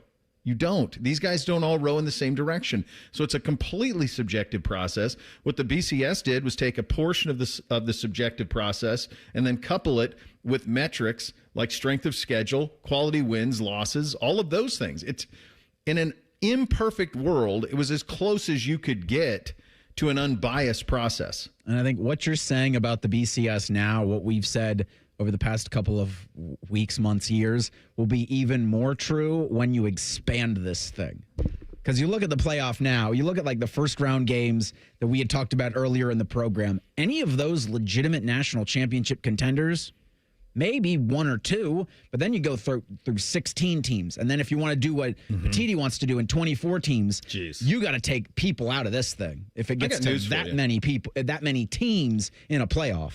You guys, think about this. What if it was just 8? If greed didn't get in the way, and if it was just 8? Or even if it was back to the original college football playoff and just 4? Like, do we need all of this? No, we don't. Do we need 3 lost teams playing for national titles? Do we need 2 lost teams? I mean, like, we're like, does Notre Dame deserve to be in it? To play for a national title? We got to have content, though, Bo. We got to have content. We got to have TV shows. Money. We got to make programs. We got to make money. We got to make money, and that's why they did it. But, like, 8 is really clean. 1 plays 8, 2 plays 7, 3 plays 6, 4 plays 5, cooked. Everybody's got the same amount of games. First round's at home, then do the bowl sites. It's so clean. It's done by the first week of January. You're not going up against the NFL. You're not playing absurdly on Friday nights. Like, it's really easy to do an 8. They'll never go back to it because the money's never going to be there because it's all about the inventory and greed and all of it. But 8 is the biggest as this thing ever needs to be because there are teams that have no business playing for a national title. Texas has no business playing for a national title. If you've watched them play, if somehow they navigate this, that is not, they're not on that level. They're not. They don't deserve to be based on the way that they've been this year. So that's the thing that's really tricky. I gave you guys a little homework assignment there in the break. Big Ten team, if there is a fourth, I think there's 3 locks. The Big Ten's getting 3 for sure. If there is a fourth, who is it? Reese? It's so hard for me to say this. I know where you're going. Iowa? Because I thought you were going somewhere else. It's either Iowa or Washington. I don't see it, but for me, it would have to be. They all play each other. Yeah, so USC, I keep forgetting Iowa, Washington's got Oregon. USC, Iowa, Washington, Oregon all play each other. Michigan. So we talked about this earlier, Bo, in the show. My 4th team from the Big Ten is Oregon because I think Iowa gets Oregon this week, and I don't think USC's that good, so I think they win at USC the following week. And I do think Oregon will beat Washington, so they'll be sitting there with 2 losses. And I think that Oregon would be the 4th team from the Big Ten in. I think we've slept on this Iowa team all year long, and everybody's like, oh, Iowa doesn't score any points. Have you paid attention? Because they're scoring 30 almost every game. They score. They survived Penn State 25-24 2 weeks ago without Aller. They did bury Minnesota. They buried them. Their most impressive thing on their schedule is probably the close loss to Indiana. They hosted Indiana. They won 20-15. But they're going to have every opportunity over the next 2 times out, next 2 weeks. They play Oregon at home this weekend, and then they're at USC. If they win those 2 games, they are in because they're not going to lose to Michigan State and they're not losing at Nebraska. So they're going to go 10-2 and they're going to get in. That would be the cleanest path because then Oregon would get in at 10-2 provided they win out after they lose to Iowa. Oregon's remaining schedule after Iowa would be Minnesota, USC, at Washington. They'd be favored in all of those. So they would be 10-2 and they would be in. They would both be in that anywhere between 8 and 10 range because 11 and 12 will be the group of 5 and the other ACC champion. Though that's the cleanest way it happens. I'm not going to make a case for this, but 9-3 Michigan losing closely to Ohio State could elevate. They don't deserve to be in. Gosh, I'm glad you went that way. I'm glad you went that way. You were doing the other thing, I thought. I wasn't doing the other thing. Don't do that. Gosh. I mean, come on. I got a family. Been around long enough to know better. I'm not doing that. But if they're going to get to the Ohio State game, they're going to get there 10-2. I'm sorry, 9-2. They're going to get there at 9-2. They're at Northwestern this week, then they're at Maryland. I'm sorry, they're off this week, then they're at Northwestern, at Maryland. And then obviously the game. if they go 9-3 Michigan with that brand and that quarterback and all of it, can they, if they annihilate the next 2 weeks, because there's carnage everywhere else, it's not just what they did, it's what's going to happen around the rest of the country. I mean, all these teams play each other. The SEC is going to be a mess. A mess. There's the idea that one or two of them can get there with one loss and Texas A&M unscathed. They're all going to take on losses.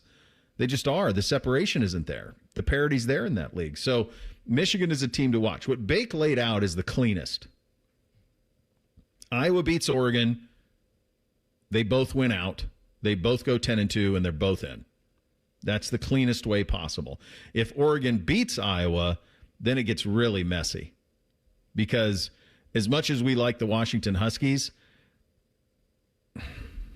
that's the other one that could do it. They'd have to beat Oregon. If Oregon wins out and loses to Washington and Oregon, I believe, would both get in.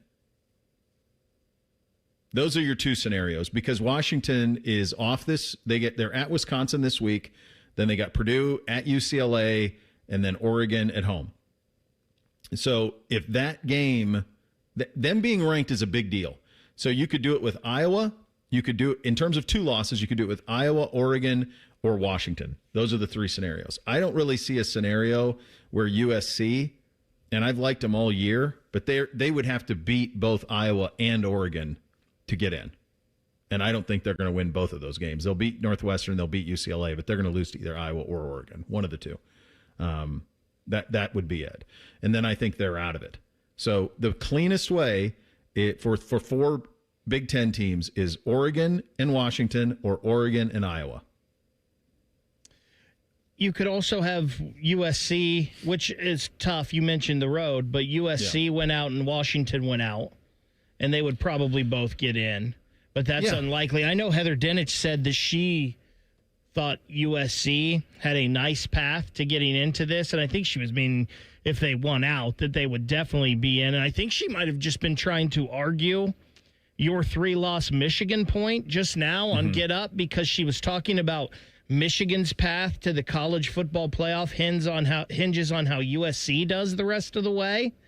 And that's kind of weird. Like, no, if they just went out, they'd be in, but we don't think that's happening. That's not going to happen. We can't have another year of Heron in the YouTube chat. So there's no way that's happening. No, USC would get in over Michigan because they beat the brakes off them. So if they had the same record, they would get in over them. But it's going to be very difficult to imagine Michigan getting to the Ohio State game with anything less than 2 losses. So that's kind of the way it's going to go. But what's going to be really cool here, and this is, if you spend some time doing this on your own, in the Big Ten and in the SEC, so many of these teams play each other. We don't. Iowa doesn't. Ohio State and Indiana don't. Everybody else that's ranked in the top 10, they all play each other over the next month.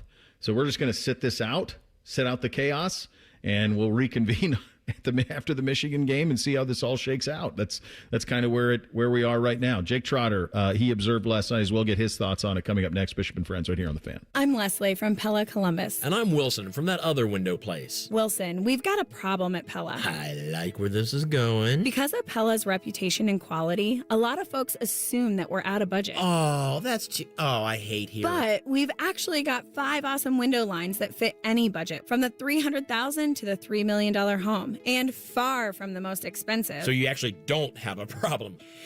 Awesome. Get the windows that Columbus homeowners rated the leading window brand at PellaColumbus.com. Care Heating and Cooling. Honest technicians, honest pricing. Call 1-800-COOLING. People can't say enough amazing things about Vanscoy Hair Clinics. Men and women struggle with hair loss every day, and they completely change their lives. Vanscoy Hair Clinics is the only company in Ohio that has PRP, platelet-rich plasma, and the multi-unit hair grafting hair transplant procedure. Go to vanscoyhair.com for more info, or call 614-432-8042. Here's what some of their hair transplant clients have said. Around 26, 27, I lost almost all of my hair hair on top. It changed my life in ways that I could not imagine. My hair is going to continue growing for the rest of my life. There is hope that you can do something about your hair loss. Multi-unit hair grafting gives you 3 times more hair per procedure, saving you time and money. Hair transplants are more affordable than ever, and PRP is a fast, easy, and effective 45-minute treatment for thinning or damaged hair. Call Van Scoy for a free consultation, 614-432-8042, or visit vanscoyhair.com. That's 614-432-8042. Find out what procedure will restore your hair. Listen to Financially Fit Radio with Corey Sickles this Saturday morning at 9 a.m. on 1460 ESPN, covering topics like what you need to know about annuities and how to stay healthy and enjoy retirement. Financially Fit Radio this Saturday at 9 a.m. on 1460 ESPN. Bishop and Friends is sponsored by Diamond Seller, your true jeweler for over 75 years. The Fan, Ohio sports destination. Let me introduce you to a man with a magnificent salt and pepper beard. A man who's currently roasting lamb on a spit. A man who runs the Rocky River Greek Festival. That man is Jake Trotter. Sponsored by High Bank Distillery Co. Visit their Grandview, Gahanna, and Westerville locations to experience the best in craft dining and distilling. Learn more at highbankco.com. Let's start here, buddy. Where do you come down on best versus most deserving? I typically lean toward most deserving because if we go with best, are we just giving the teams with the best recruiting classes the nod every year? And then what is the point of playing games on the actual field? Now, sometimes you have to evaluate how good teams are, especially head-to-head. But to me, what you do on the field is who you are, not who you recruited or what your NFL draft prospects are. So I kind of lean toward most deserving because I lean toward reality instead of in theory. How do you weigh the reality that all conferences are not created equal? Yeah, that makes it challenging. That's why we have a committee. So there's a lot of factors that go into it. What's your schedule? But also, like, what did you do against the schedules you had? Mm-hmm. You know, sometimes you can't control if Penn State all of a sudden is 0-5 in the Big Ten, right? Sometimes you can't control if a big non-conference matchup, you know, suddenly doesn't look so good, maybe in part because you beat up on that team, right? Mm-hmm. We've seen that before. So, again, this is subjective. It's not objective. And you just have to do the best you can with the evidence that you have. So I think this year the Big Ten is the most top-heavy conference, but the SEC, has got more good teams. The Big 12 has got, a decent amount of depth this year, maybe even more so than the ACC, which is surprising. Oh, yeah. But again, you just have to look at what teams have done on the field, how you think they would do if they played one another, but based on what they've actually done, not necessarily what their recruiting rankings were in 2023. I actually think the BCS worked. I think it worked. I think it took a little bit of subjective with the polls. It gave you your strength of schedule, it gave you your quality wins, quality losses. It had all that metrics, and it put it all into a thing.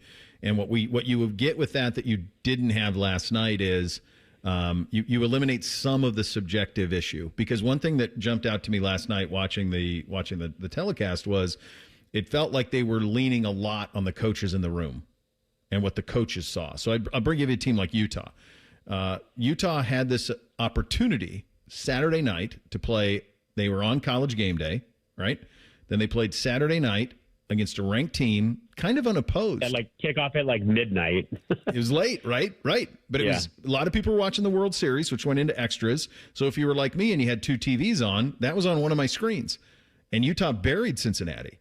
And all of a sudden, Utah is sitting here in these rankings, and they don't really have, I guess that's their best quality win, is that one. but they are ranked higher than anybody in the ACC. Anybody. And there's a path now for them at 2 losses to mosey all the way in. They're ranked ahead of Miami and USC and Iowa and Michigan. And maybe they're better than those teams. Maybe they're better than Vanderbilt. All these teams that have, most of them have quality wins. Miami's got a quality win. And I don't look right. But, like, that's the thing that I think the BCS would have eliminated a little bit. Yeah, and you look at Utah, and this is what I always got irritated with the BCS, is that it seemed to lean heavier on who you lost to instead of who you beat. 2011 is the example that comes to mind for me, just because it was one of the closer 2-3s we've had, and plus I was in Oklahoma, so I just remember it more vividly. But Oklahoma State that year, they had Justin Blackman, Brandon Whedon. They had beaten like 6 or 7 top 25 teams. This is the old, Big 12 with it was kind of the Big 12 heyday, too, because you had Oklahoma, Texas. Texas Tech was really good during that time. I think A&M was still in the league, maybe not. But anyway, like, they had a lot of good wins. And then Alabama had the great loss to LSU. And I think Oklahoma State would have beaten LSU in the national championship that year. I think Alabama went on to win, I think they shut them out in the national championship. It was a gross game. Gross game. It was a terrible game, and I think the regular season game was like 6-3. So, but the voters in the formula looked at the loss because Oklahoma State lost to Iowa State, which was not great at the time. The reason I bring it up is you look at Utah, like, they don't really have any great wins. Like, they beat UCLA like a drum, but that was before UCLA fired everyone and got a little bit more juice offensively. But they've lost to 2 top 8 teams, BYU and Texas Tech. So, Utah must be good because their losses are good. Never mind the fact they got stomped out by Texas Tech at home. So, yeah, like, I would look at Utah and I would tend to think, all right, Miami's kind of been a little bit unimpressive lately, but they still got the Notre Dame win. They've got the South Florida win. Florida State, they've beaten already. So I would have them ahead of Utah because they have better wins.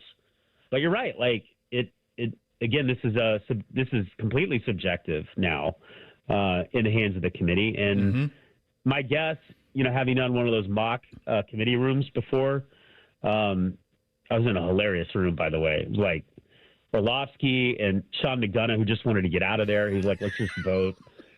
And I was the commissioner. I was like the guy in charge. So I'd like run the meeting, and every time somebody would say something, Sean would roll his eyes. He was so done with it. But it was funny. It's subjective, and it is sometimes, and you can kind of feel it. The more powerful voice in the room, kind of sways everybody. So hold on. Let's not bury the lead here. You ran a mock college football playoff committee room made up of ESPN college football broadcasters and pundits? Yeah, I can't even remember if it was strictly restricted ESPN. I just remember there being a lot of ESPN people in there. And I want to say Todd Blackledge was in there too. I definitely remember McDonough. I remember Orlovsky had just started at ESPN. He was there. And they had a vote, and for whatever reason, I have no idea, I got voted as the chairman, or like I was like, I don't think I really should be the one in charge of this, but we had like a 3-hour meeting where we went through and re-ranked. I think we did the year before, and I want to say honestly that was the Ohio State year, so it would have been, does Ohio State get in over TCU Baylor? That was kind of like the argument. In 14, yeah. Wow, gosh, yeah. It's you got these folks in a room and they're going off, and that's why I think. And you go back to 14. I said this earlier this week to kind of remind people around here. In 14, they broke the poll mentality because it's not like TCU or Baylor. They didn't lose. They didn't. It's just that Ohio State had the last chance to impress, and they played in a Big Ten championship game and beat the brakes off of Wisconsin. And everybody went, well, okay. But it was all eye test. It was an eye test one. It's like you saw it with your own eyes and you said, okay, here you go. And that's the thing that's going to be crazy here. You look at this first college football playoff rankings, and honestly, none of this really matters. If you've looked at the next month, with the exception of Ohio State and Indiana, who for the next 3 weeks really don't play anybody, Buckeyes obviously have Michigan at the end, and then they'll play each other in the Big Ten championship game. All the rest of these teams, dude, they all play each other. Yeah. They all do, except for Notre Dame. Everybody else all plays each other. TCU plays, or Texas Tech plays BYU this weekend. Yeah, and it's the same thing with Notre Dame that's happened in the past, where they have kind of a bad loss earlier this year. 2 losses. They were 0-2, right, to start the year. But Miami and Texas A&M. You can't write them off because the losses were going to look really good potentially at the end of the season, and then everybody else just kind of chips away at each other's resume, especially in the SEC, but even the Big 12 too. I mean, you've got. You got Tech, BYU, Utah all in the top 13. I don't think the Big 12 is getting 3 teams in, so somebody's going to get knocked out. The ACC is looking like it's just going to get 1 at this point, and the SEC it's looking like it's going to have a lot of bids. So I think they had what I had, which was 5 teams. Yeah, Texas being the 5th, although they wouldn't technically be in because of the ACC champion rule. But those teams are going to beat each other up down the stretch here. So, I think a lot could change. But I do think we know. Here's what we know. I think the ACC is getting 1. The Group of 5 obviously getting 1. Big 12 has a big chance to get 2, surprisingly. And the Big 10, I think, could go anywhere from 2 to 4. But the problem with the 4 component is, if there's somebody that jumps into the mix, like an Iowa, it's or a Washington or even a USC, I think it's going to come at the expense of Oregon because, correct me if I'm wrong, they play 3 of those 4 teams down the stretch here. Yeah, so they play Iowa this weekend. Oregon is the team to watch that, everybody kind of assumes they're going to make it. I'm not so sure. They've got kind of an interesting schedule, and I wonder if there's another Big Ten team like the 3 I mentioned that no one's talking about that could usurp them by, beating them and then kind of making a run here down the stretch. The best possibility for 4 Big Tens is if Oregon wins out and loses only to Washington, who then wins out and has a win against Oregon, so they are all 10-2, or Iowa. Iowa could do it too. Iowa could beat Oregon this week, win out, go 10-2, they're in. Oregon would then win out. They'd still have to play USC. They got to play Washington. They would go 10-2. They would be in. That's the best chance for the Big Ten getting 4. Well, I don't know if there might be a better opportunity, but I'm not going to mention it. I don't want that now. There. No, but I'm not doing that now. I'll cut you off. I love you, but I'll cut you off. We got an open where you're playing opens at weddings that you're in. I love you to death. I'm not doing that now. I can't do it. Here's what I'll give you. Right. You're right. Here's what I'll give you. Were you surprised the Browns didn't do anything yesterday? Yeah. Well, love what the Jets did because the Jets are not going anywhere anytime fast. I thought they should have traded Jermaine Johnson, Breece Hall, too, maybe even Garrett Wilson. But you look at their team, and I kind of like where they are because they're probably going to have the first pick in the draft next year. And then they've got 2 really good offensive tackles quietly. They've got a number 1 receiver. They kind of have the infrastructure in place with 5 first-rounders in the next 2 years to essentially do what the Detroit Lions did. And where did Aaron Glenn come from, right? I don't understand the Browns in terms of what direction are they trying to go? They make conflicting moves. So they trade back in the draft last year or in April or May. I thought it was a wonderful pick moving from 2 to 5. You get Mason Graham, who has outplayed Travis Hunter, and then you get the first rounder.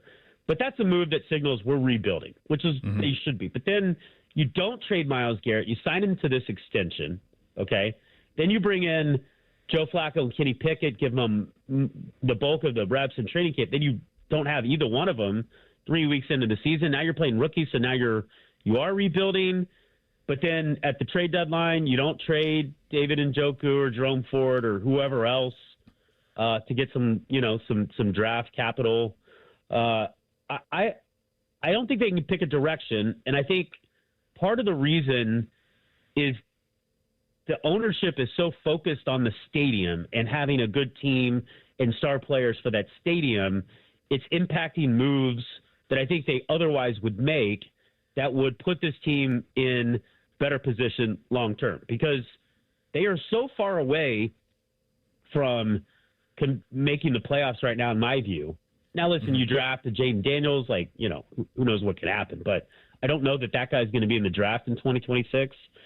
I just feel like they are, because they can't pick a direction, it almost appears as if they are directionless. And I thought the trade deadline was another example of that, where they just can't figure out what direction to go. And so they really don't have a direction right now, which, unlike the Jets, if you can believe that.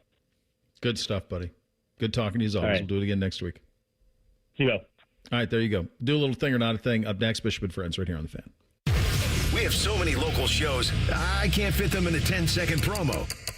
So let's just say we're live and local all damn day. The Fan. Progressive Insurance. Not only does Progressive let you bundle your insurance, they also give you round-the-clock protection. Get a quote today at progressive.com. Dormar, you're kind of hero.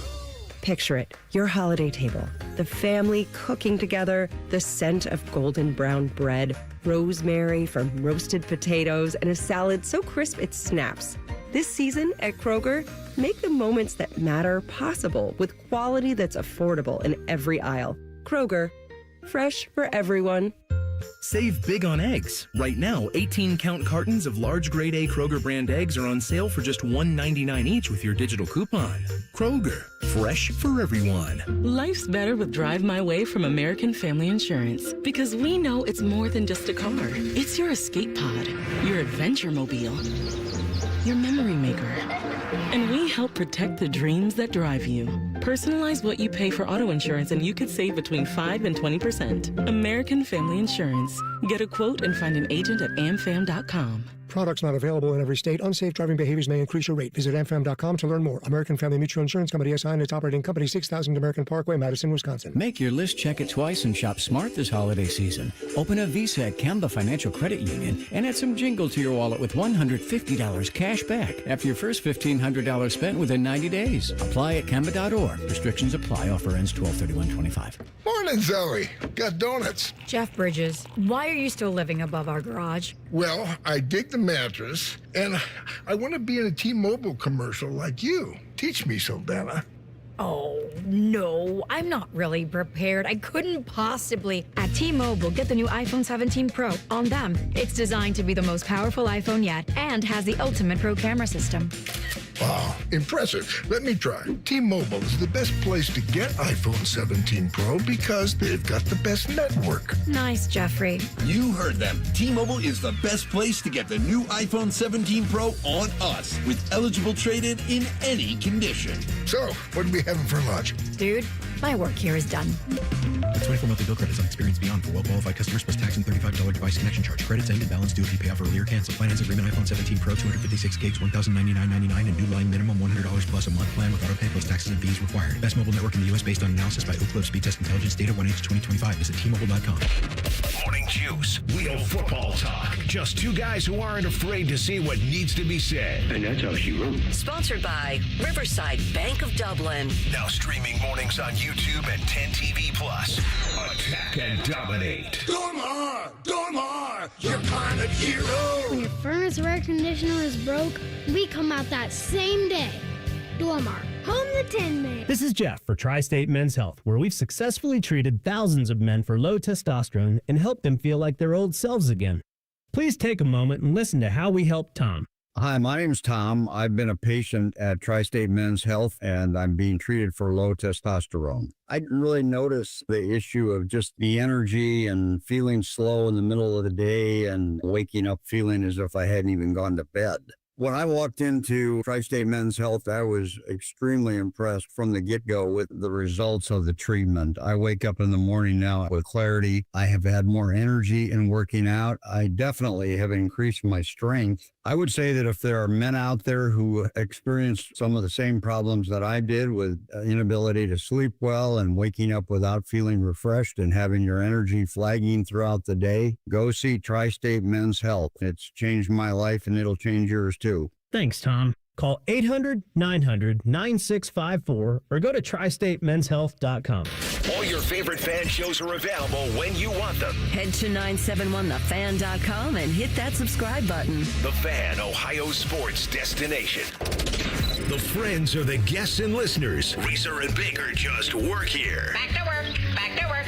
Everybody, work, work, work, work, work, work. You're listening to Bishop and Friends. All right, time for a little thing or not a thing on a first Friday. Hit it, guys. Thing or not a thing. Sponsored by Billiards Plus. Find your next grill and everything you need for the master griller. Billiards Plus on Dublin Center Drive in Dublin. We'll start in the NBA. It was reported yesterday Darius Garland will make a season debut tonight against the Philadelphia 76ers. The 25-year-old Garland has missed the first 7 games recovering from off-season great toe surgery. He's been able to participate in basketball activities for more than a month and has ramped up his workouts and practice time over the last 2 weeks.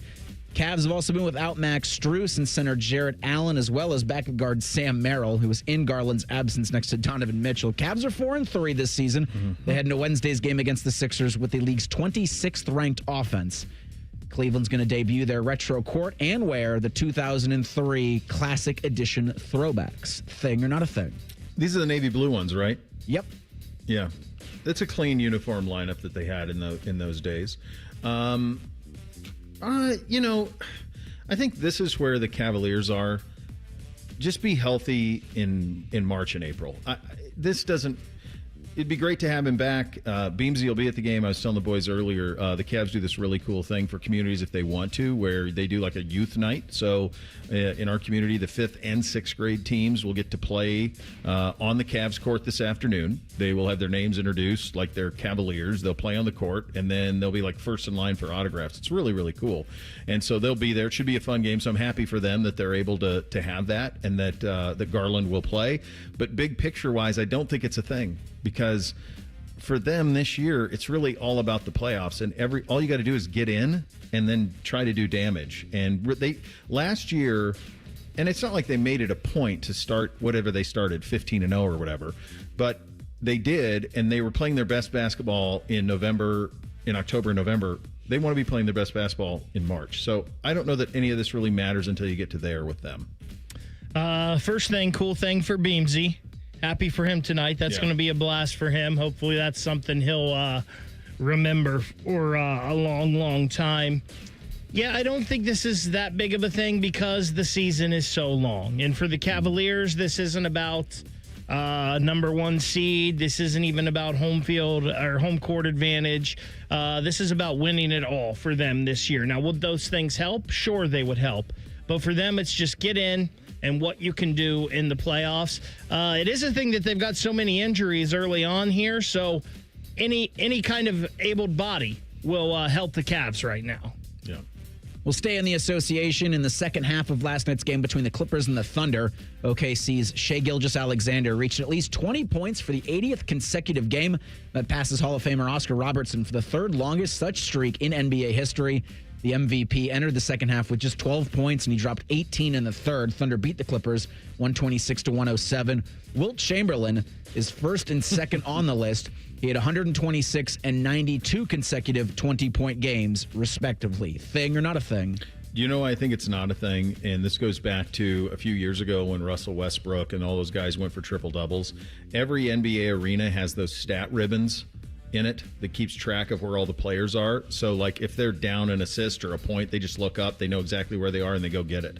So I think that's how you get this stat-chasing stuff that happens in that league. It's been happening for 15 years, and the triple-double chase was probably the best. It doesn't mean it's not impressive, but at the same time, like, because you always know where you're at, you can always go get what you needed if you're in the middle of a streak. What I don't know about this stat is if that means he's played all those games consecutively. if they have to be consecutive. Like, if he misses a game, does that break the streak? Good point, yeah. Because if that's the case, then this is a thing to me. And I think it's a thing to me regardless, because anytime you're on a list with those names and you're passing Oscar Robertson, and the only person that you have ahead of you is Wilt Chamberlain, maybe it's just the, old guy get off my lawn type thing in me, or maybe it's just knowing how much those guys meant to basketball in their era. That is a major thing for me. Yeah. On Tuesday, Buckeye guard Bruce Thornton was named team captain. It's the fourth time in as many seasons at Ohio State that Thornton's earned captain status. He's now the first four-time captain in school history. Buckeyes are 1-0. They're going to host Purdue Fort Wayne Friday night. Thing or not a thing. He was a captain as a freshman? Yeah. Because I remember that was a big deal when that happened. I mean, nobody ever probably thought he'd be here for 4 years. Wow, that's a massive thing. Really cool. If and this is on all of them, right? If Bruce, though, is going to be truly remembered, then this needs to be a big season, and they need to get into the dance and win a couple games. Is probably the way that's going to be. Otherwise, it's going to be like one of those. Wow, really? That happened? This is a very cool thing for Bruce. I think it goes, unfortunately, to maybe some of where the program was when he came in, some of the downturn that it had taken, but very cool for him. And hopefully he does get a playoff run or a tournament run this year with this team, because it would almost feel like those 4 years are for naught. He has been a very good college basketball player for Ohio State, and I would almost think he's maxed out his potential here, but very cool thing for him. Yeah. All right, final hour on a First Friday coming up next. Get your officially endorsed coming up next, though. We'll hit you with a little bit of, hey, guys, still time to get your questions in at 971-BFS. Also in the YouTube chat, winner gets a $50 gift card to our great friends at High Bank. It's coming up next, Bishop and Friends, right here on The Fan. Catch T-Bone and Tyvis weekday mornings from 6 to 9. If you're not completely satisfied, we'll rewind time and erase your brain. For real, The Fan. When it comes to all-wheel drive vehicles, nobody gives you more to choose from than Toyota, including the best-selling Camry and the best-selling RAV4. You've also got Toyota's 5 Brothers, which include the best-selling Tacoma and the legendary new 4Runner. All-wheel drive gives you the traction you need for confident driving on any road, in any weather. With 25 different all-wheel drive choices, there's only one thing you need to know. Nobody knows all-wheel drive better than Toyota. Let's go places. Hey there, you've got a ton of equity in your home. You're sitting on a gold mine. You could do so much with all that cash, like travel, invest it, or pay off debt. But you can't touch it unless you sell your home. But you really don't want to move. And besides, homes are sitting on the market a long time these days. You're trapped, right? Not with TrueHold. With TrueHold, you can cash out your equity in as little as 30 days. But listen, you don't have to move. You can stay in the home you love as a renter. That's TrueHold's Sell and Stay program. Cash out your entire home's value and stay put. TrueHold even covers property taxes, property insurance, and essential repairs. Imagine using that equity to travel, invest, or pay off debt. And you can stay in your home. It's brilliant, especially in this slow market. Get your all-cash offer now. Call 1-855-300-9993. Again, that's 1-855-300-9993. Or visit TrueHold.com. The smarter, faster way to cash out on your home's value without moving. That's TrueHold.com. Wendy's new Snickerdoodle Cookie Frosty Fusion is the perfect holiday gift. With rich frosty and chunks of Snickerdoodle cookies, it's the one thing on everyone's list. Not mine, though. I don't need anything. Definitely don't get me a Snickerdoodle Frosty that comes in vanilla or chocolate. How would you even get it to me anyways? I mean, no, I'm totally good. Please get me one. I want one so bad. For the frosty gift everyone's asking for, gotta be Wendy's. Open till midnight or later. Limited time only. Participating U.S. Wendy's. Hours may vary by location. When you're building a single-family house, multi-unit house, townhouse, penthouse, row house, or tiny house, lean on green. Sunbelt Rentals. The Columbus builders who are building Columbus do. They know they can rent the right equipment at the right price right now, thanks to the largest rental fleet and most rental locations in Columbus. All powered by people for equipment know-how, support, transport, and training. So no matter what you've got going in or going up, lean on green. Sunbelt Rentals. Learn more at sunbeltrentals.com. Welcome to Tire Discounters. Oh, hiya, Phantom. Mike, is it true? What's that? Tire Discounters is offering up to $200 off sets of Goodyear tires? Absolutely. Plus free alignment and a full synthetic oil change? You got it. I'm not one to exaggerate, but that may be the best deal in the history of the world. But free would be better. Mike, don't toy with me. Through the holidays, every day we're open, someone will get their money back on 4 tires. But I... Just breathe, Phantom. Breathe. No purchase necessary. Ends 12/31/25. Visit website for details. Imagine on an NFL Sunday being able to sit in a comfortable seat and watching 7 NFL games at once. Now imagine your favorite radio station giving away prizes, including football tickets. On Sunday, November 7th at 1 p.m., join me, Scotty Vegas, and Dave Biddle from On the Money at the ESPN Bet Sportsbook at Hollywood Casino Columbus for incredible food, giant screens, and lots of betting kiosks. That's Sunday at the best place to watch the games. 1 p.m., ESPN Bet Sportsbook. Must be 21 or older to enter. Gambling problem? Call 1-800-GAMBLER. Hi, I'm Dr. John Runyon from Runyon Dental Group. Are you missing teeth or do you have uncomfortable dentures? Dental implants can not only transform your smile, they can restore your confidence and allow you to eat those foods you love that you've been missing. When I was in my early 30s, I was in a similar situation needing complex dental work and dental implants. I understand all the emotions that you're feeling because I've been the patient and I know that we can help you. Schedule a free consultation today at RunyonDentalGroup.com. That's RunyonDentalGroup.com. I'm Leslie from Pella Columbus. And I'm Wilson from that other window place. Wilson, we've got a problem at Pella. I like where this is going. Because of Pella's reputation and quality, a lot of folks assume that we're out of budget. Oh, that's too... Oh, I hate hearing. But we've actually got 5 awesome window lines that fit any budget, from the $300,000 to the $3 million home, and far from the most expensive. So you actually don't have a problem. Awesome. Get the windows that Columbus homeowners rated the leading window brand at PellaColumbus.com. The great thing about Atlas Butler is they do it all. Heating, cooling, plumbing.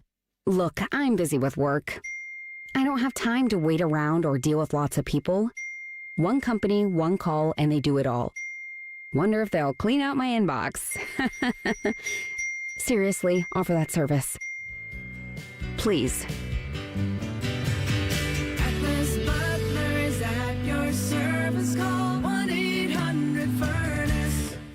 Broadcasting from the Lindsay Honda Studios. Honda makes the cars. Lindsay makes the difference. Visit lindsayhonda.com. WBNS-FM, HD1 Columbus. Good morning. I'm Eric Reeser. The Blue Jackets are north of the border for the next 3 games. CBJ will skate in Calgary tonight versus the Flames at 9:30. You can hear that game on the Fan with coverage at 9 o'clock. Jack Greaves likely to get the nod in net. CBJ look to rebound from Sunday's loss to the Islanders. Columbus is at Vancouver on Saturday.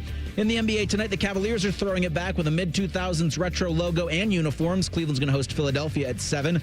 Likely the season debut for Cavs guard Darius Garland, who's been recovering from off-season toe surgery. In college football, number 1 Ohio State's a 29.5-point favorite. Buckeyes are at Purdue Saturday at 1. You can hear from Ohio State's head coach tomorrow at noon on the Ryan Day Radio Show. This update is sponsored by Green & Sons, family-owned and operated for over 45 years. Find your next Kubota tractor at Green & Sons, located in Mount Sterling and north of Marysville in Raymond.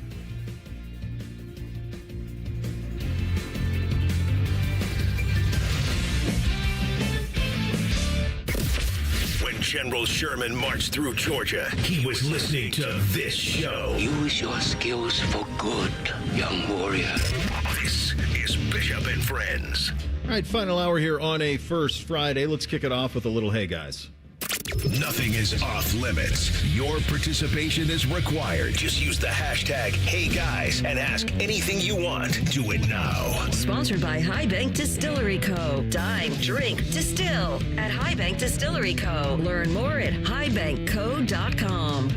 Yeah, the winner here gets the $50 gift card to our great friends at High Bank and the free distillery tour and the tasting for up to 10. By the way, something very special coming with us and High Bank in the next couple of weeks that you're going to want to look out for the holiday season. They also just had a couple of new releases. They did. This week, we're on new cigar cast, I think, for Halloween, and then some single barrels coming out. They had some really cool, labeling too with the national, like Erie Isles, around Ohio, Hocking Hills, and all of that. They're the best folks.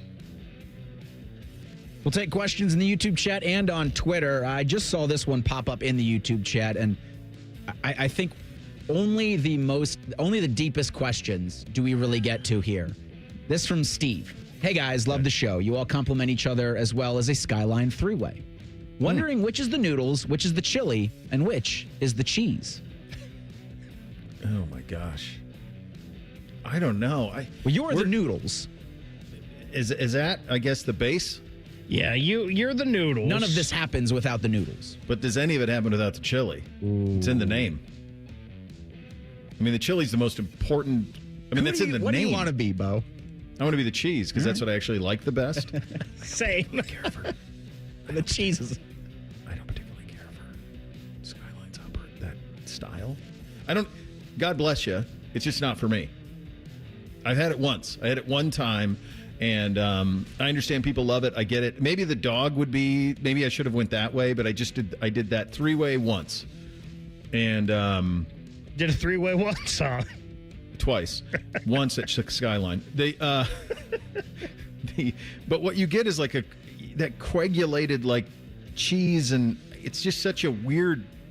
The texture, I couldn't get over the texture. Texture was different.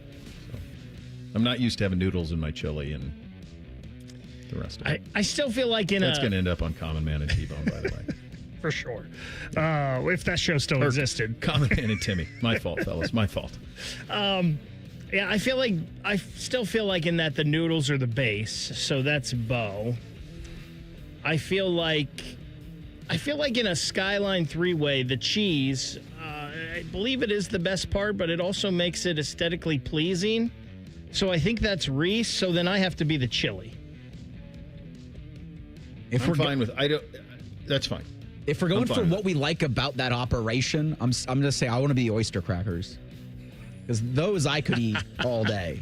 Everything else, I'm like, Oyster crackers, fabulous. Sticking with the YouTube chat, Chris asks, hey guys, how soon is too soon to put up Christmas decorations? He says, in my house, there's already a Christmas tree up and decorated. That's not a fight I want to take on. Yeah, I think each to their own. I'm not big, like, steadfast rules on this. I used to be, and then I realized that, like, if it gives you joy, who am I to judge? Live. You want to put the tree up now? Live. You want to keep it up until March? Live. People get a lot of joy from the holidays, so whatever makes you happy. I'm not here to judge what makes you happy in your own home. We have the roof line got done last week. We don't have the lights up yet, but Bootsy's chomping at the bit. I think he wants to decorate bigly in the next couple of weeks, and if he wants to do it, I'm sure my wife will acquiesce, and they'll do it maybe right before Thanksgiving. I think it's fine. And you guys know how I feel about Thanksgiving, so it's fine. So I do feel like we rush things in life too much, and there is a proper order usually, and I feel like it used to be day after Thanksgiving. Those things were appropriate. I'm with you, Bo, though. If it makes you happy, who cares? You do you. I feel like that's how I am in life regardless. Like, whatever you do, it doesn't affect me. I'm going to keep going the way I go, so just if it makes you happy, go ahead and put it up. It does feel like Halloween course-corrected Thanksgiving, which I don't know how you read into that, but I see way more enthusiasm in this state for Halloween than Thanksgiving. I think that's true.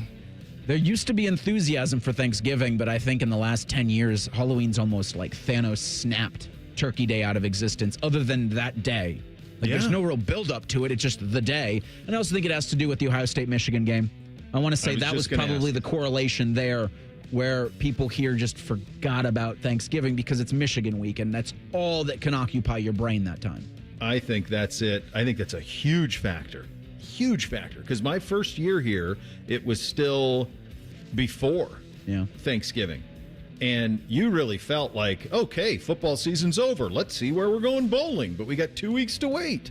It was a totally different experience. Now, it's like, all right, let's cram this turkey down. We got to do the Michigan show on Friday, and then we got the game that matters the most that's following it. So it's not like it's not a holiday at all, like, because you've got this game sitting there.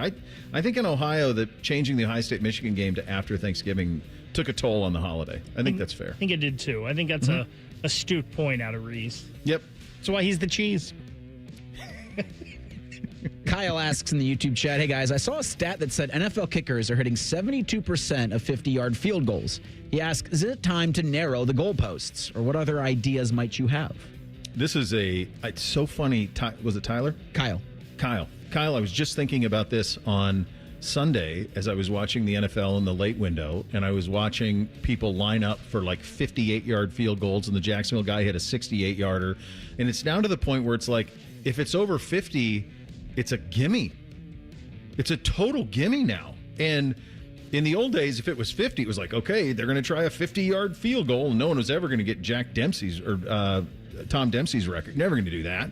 And so it was like, now, and I just think it's probably specialization, that these, at that position, there is a training pattern now for those who kick that they're better at it than ever. And that's, I think, what it is. I mean, you don't see people, you don't see Sean Lindetta out there. You don't see these guys out there with no shoe on their foot, kicking barefoot. Like, all that's gone. Mm-hmm. All these guys are in great shape, and it's all they do is kick. They never played another position in high school. They just kicked, and that's what it gets you. You have a kicking factory a little bit.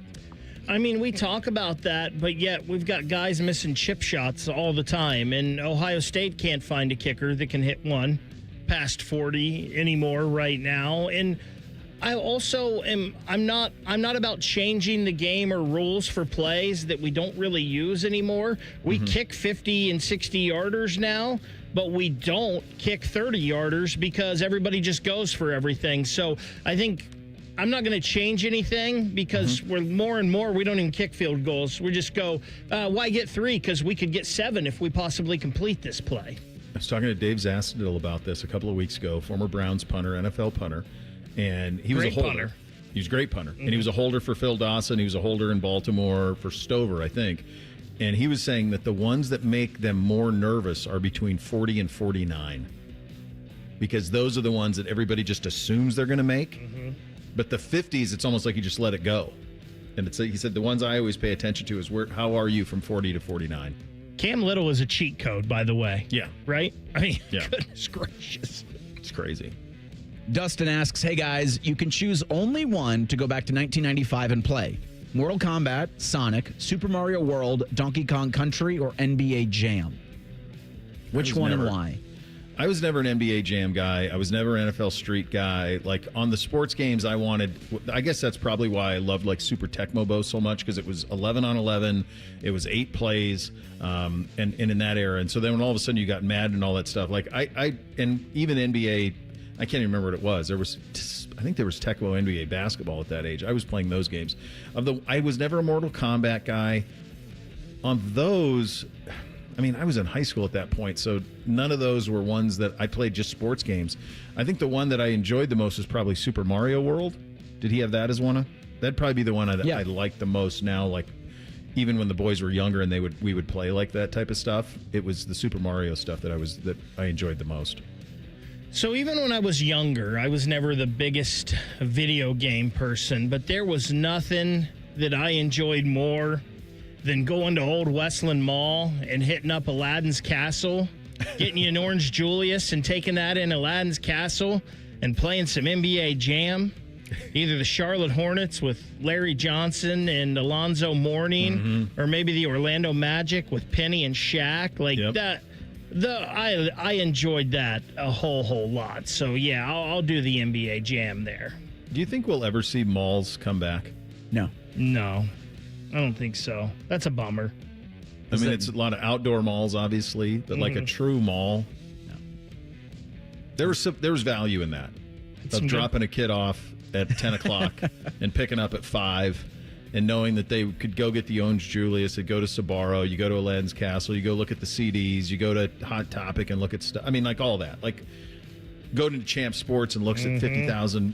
I mean, it was just, there was something awesome about it. The one that we had in Great Falls, near where I grew up, had a card shop in it, which was just awesome. Like, you'd spend an hour and a half in there just looking at cards. Like, I see my kids not growing up with that, and it sucks. Like, because NBC's 13, he's got, like, girlfriends and all this stuff, and they just go to houses. Like, when I was that age, you just got dropped off at the mall, and we'll see you in 8 hours. On a Friday night, that was cruising for chicks before you could cruise for chicks. Just walk up and down and spot a girl from another town. So good. Come on, man. Can we get that back? Trying to impress girls at the Tuttle Mall. Only way that could come back would be if Jeff Bezos decided it. Like, he's the only one that could, like, make that happen. I don't even. Yeah. I don't even know about that because so many places do so many online shopping things trying to keep up with Amazon that I don't even know if that's the case. Amazon broke it. They did, Right. because it made everybody have to ship free. It made everybody have to do that because they all had to follow that model.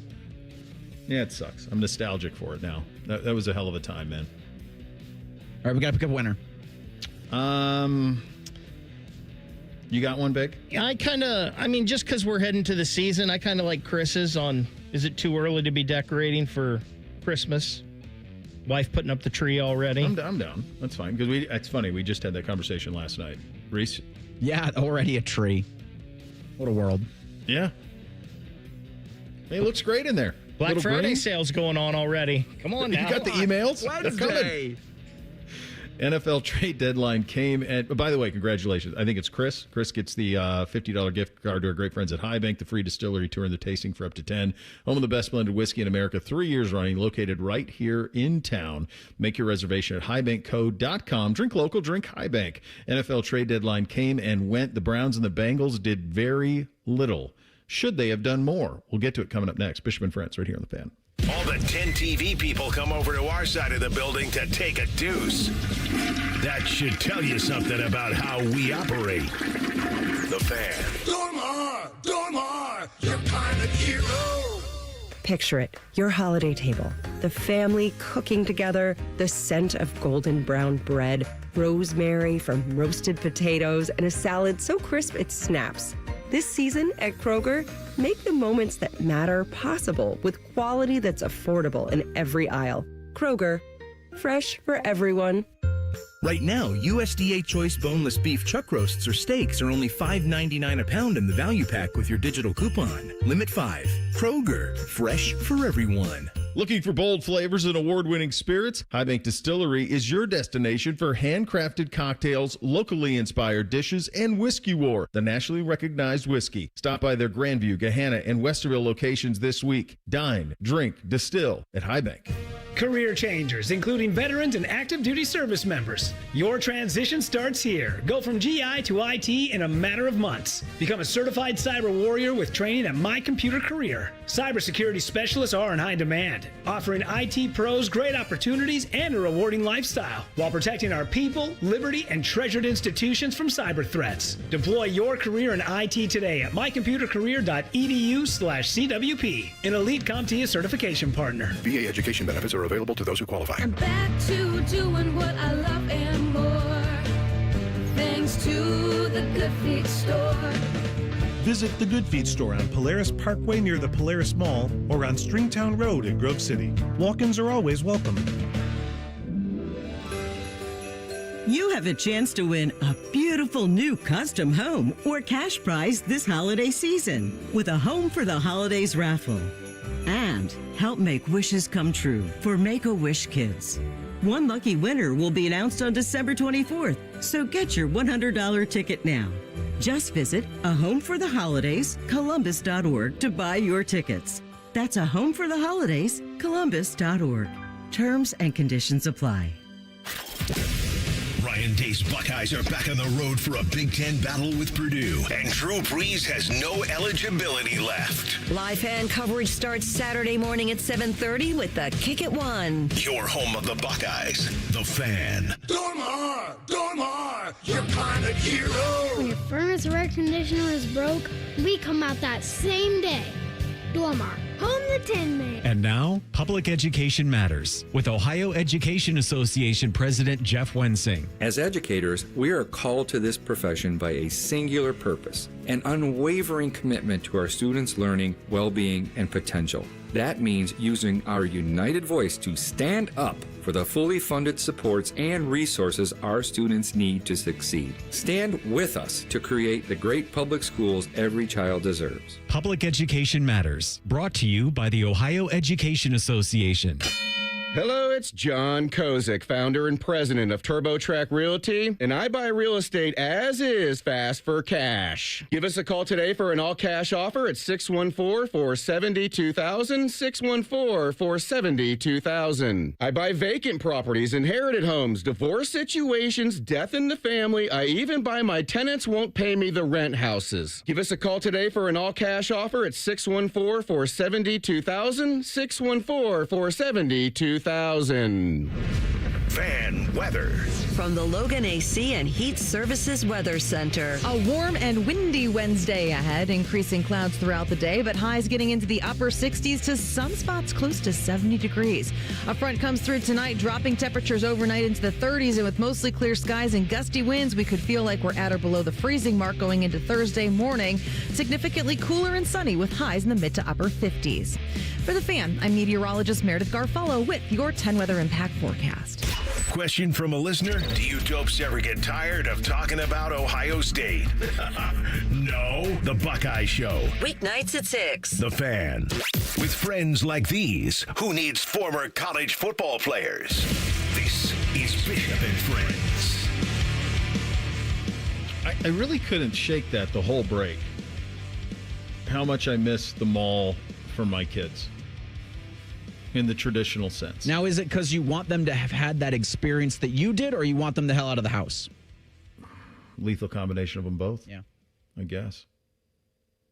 But there was, I was going to pick up, on my way to, school had just let out over by Berea, and school had let out yesterday, and I was watching all these kids walk out of the school, and all of them had phones, and all of them were just walking down the street staring at phones. And it's not just a kid problem. It's an adult problem. It's an everything problem. Like they are completely addicted to them.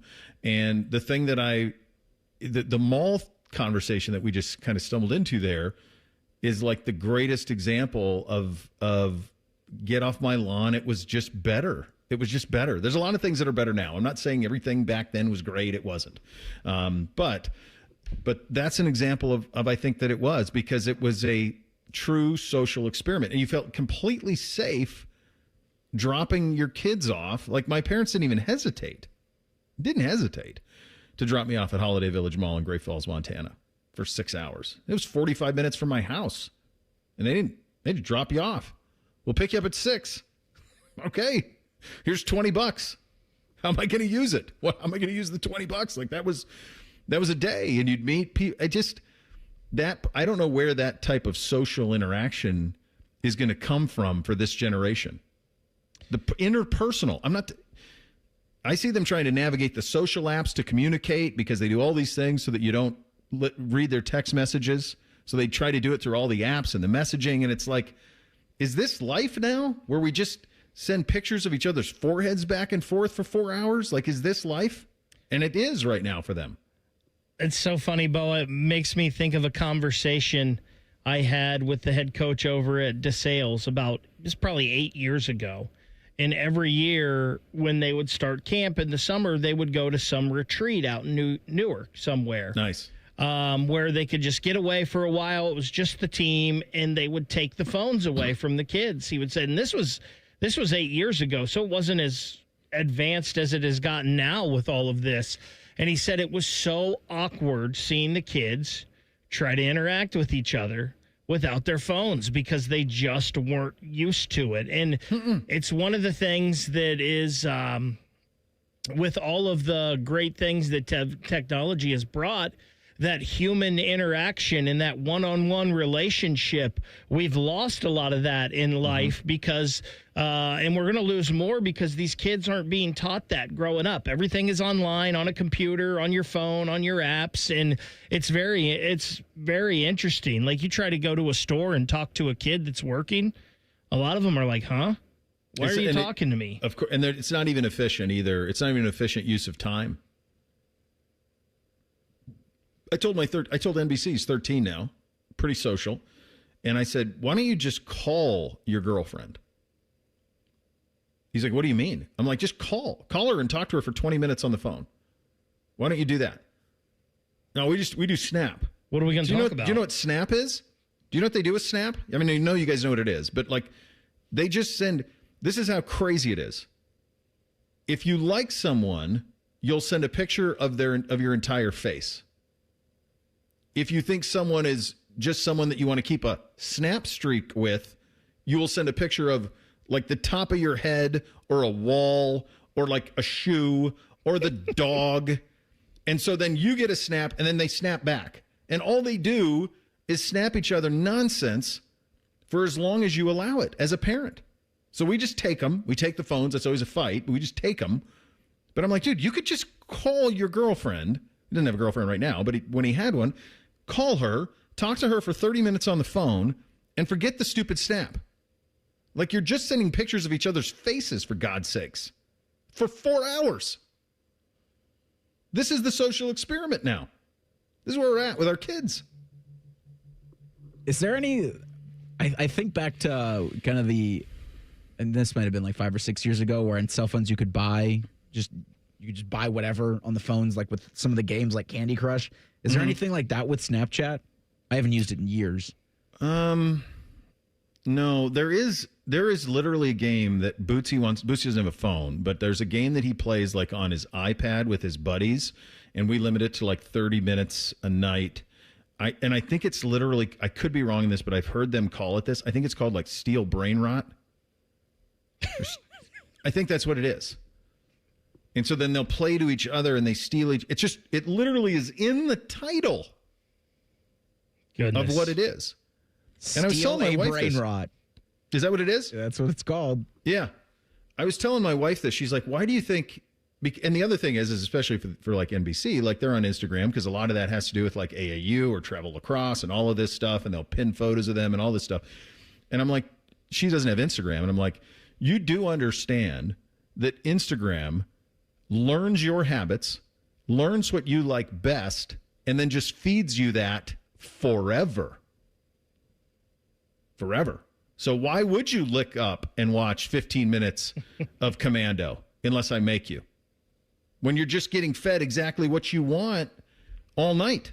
Truly brainless mind rot. It's just over nonsense. and over.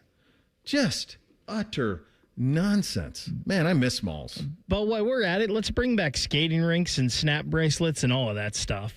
All that stuff was all social.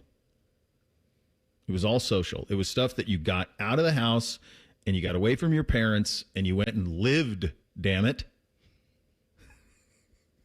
You went and lived. I don't know. I'm thinking about all this now and I'm actually thinking like, I'm wondering if I will we got a pretty busy weekend, but I was thinking maybe I just engineer something where I take NBC and his buddies and some of the girls and I just drop them off at a mall and just see how it goes. Go outside and don't come back till the street lights come on. Yeah.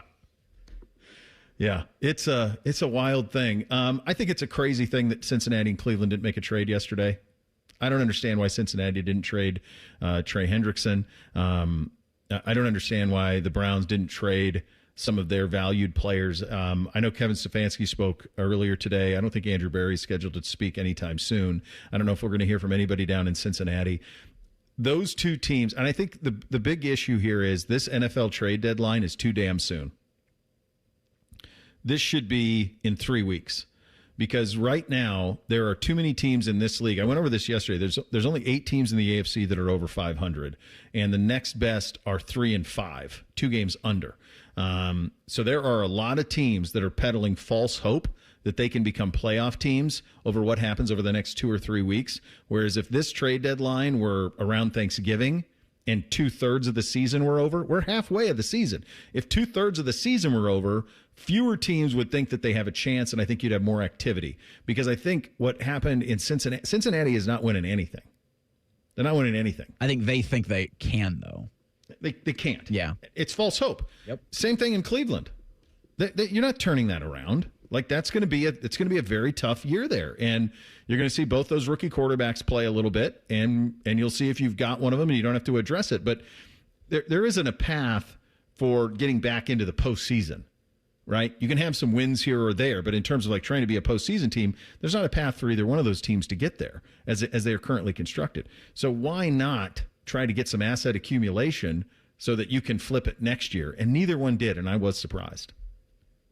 Someone posted this. I saw this at around 4 o'clock yesterday about Trey Hendrickson, and they didn't move him. Would they use the franchise tag on him in the offseason? Like, how's that going to go? Well, he won't want that. What is the franchise tag on D end right now? I just kept thinking, like, we've all been saying for 2 seasons that, like, this season was the last for Trey. This is it for Hendrickson. And it feels like everybody outside of Cincinnati has that same groupthink. But in Ohio's Queen City, with that organization, they're just not yet ready to let him go. So you go to Google and you type in, can the Bengals franchise? And the next 3 words that automatically fill are tag Trey Hendrickson. Yeah. They can. They can. It appears increasingly likely they will do so because his revised contract does not allow a no-trade. Franchise tag for Hendrickson in 2026 would be around $30 million, but would be a cost-effective. But so they can do that. They could. He hates you, but you could. Well, and he hates you because he doesn't have long-term security. Mm-hmm. And this is not going to give him that. It's going to make him hate you even more. No, it's not. Yeah, but surprised that neither one did anything big, and really surprised that the only team that did anything bold, there were 3. It was the Jets, it was the Cowboys, and it was the Indianapolis Colts. Tom Brady did what? We'll get to that in 2 minutes. Bishop and Friends right here on The Fan. Would you enjoy watching a football game if the officials were paid a bonus for every flag they threw? Or a basketball game where the refs got paid for every foul they called? Okay, how about hiring a furnace and AC company that pays its technicians by the number of parts they can sell you? Hi, this is Dennis, president of Care Heating and Cooling, and today, this is how many companies operate. They call it performance pay, and it rewards technicians by paying them more for billing you more. Why is this bad? Because it abuses your trust in a technician to be treated fairly and honestly. At Care, we've been family-owned for 31 years and have always paid our technicians by the hour for repairs. We'll show you exactly what needs to be fixed and why, and give you our low upfront cost before we start. And unlike other companies, our technicians will never be rewarded for throwing more flags. Our Central Ohio-based staff is here for you 7 days a week. Care Heating and Cooling. Book an appointment online at careheatingandcooling.com or call us at 1-800-COOLING. When you need a company you can trust. 'Tis the season to be even more jolly, thanks to Fa La La La La Low Meyer prices on many of the hottest must-have brands and toys of the season. Take an incredible 20% off the brands you know and love, like Barbie, Play-Doh, Melissa and Doug, Crayola, Squishmallows, and Hot Wheels. Even select Lego Star Wars and Disney items are 20% off. So put on your Santa hat and get ready to deck the halls with gifts and savings at Meyer. Exclusions apply. See all deals in the Meyer app. Delaware County Veterans Services is ready to help you access VA benefits, emergency financial assistance, dental and medical grants, transportation, and more. Give Delaware County Veterans Services a call, 740-833-2010 to schedule an appointment. Make your list, check it twice, and shop smart this holiday season. Open a Visa at Kemba Financial Credit Union and add some jingle to your wallet with $150 cash back after your first $1,500 spent within 90 days. Apply at Kemba.org. Restrictions apply. Offer ends 12/31/25. It's almost Football Friday. All play and no work. Sponsored by Tansky Sawmill Toyota. Your home for football, The Fan. Taking the art of sports radio and day drinking to a whole new level. You're listening to Bishop and Friends. This one from Nelson on social. The refuge of sport in today's social media-driven society is that they have no choice but to interact. It's one of the few social events for kids where they have to come together and communicate. That's why if you listen regularly, this isn't a shock to you, but how big of a proponent I am in youth sports. And youth sports got a lot of problems. It does. It's money-driven, and it's greed, and there's a lot of bad agents in it. There's a lot of people doing good, though, and it isn't even just sports. It's anything. Like whatever your kid is into. If they love music, then by God, make sure they're in the band. Like just find something that they can do. And for mine, it's been sports. And so we go year round. And whenever the practices are, we do it. We travel like crazy. And I have no delusions of grandeur. My kids probably don't even know I'm on the air right now, so that's fine. But I have no delusion of grandeur that they're going to be scholarship athletes or certainly not professional athletes or anything like that. But in the meantime, they have peer group, they have time away from screens where they have to work together for a common goal. And I agree with you. I think it's as big a thing as you're going to find in terms of a proponent. Matt, with this as well, there's a reason boomers were all good bowlers, skaters, and smoke sids. That's all they did in 76. I mean, that's Dazed and Confused, right? Doesn't it seem like Wooderson and those guys are having the best time ever? Driving around in cars. Did you guys do that? Did you drag? Like get in a car and just drive around? Yeah, we did that. Away? We did that some. We did it, yeah.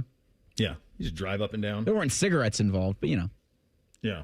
Swisher Sweets. You get your hand on a Swisher Sweet was always a big deal. If you could grab one of those babies.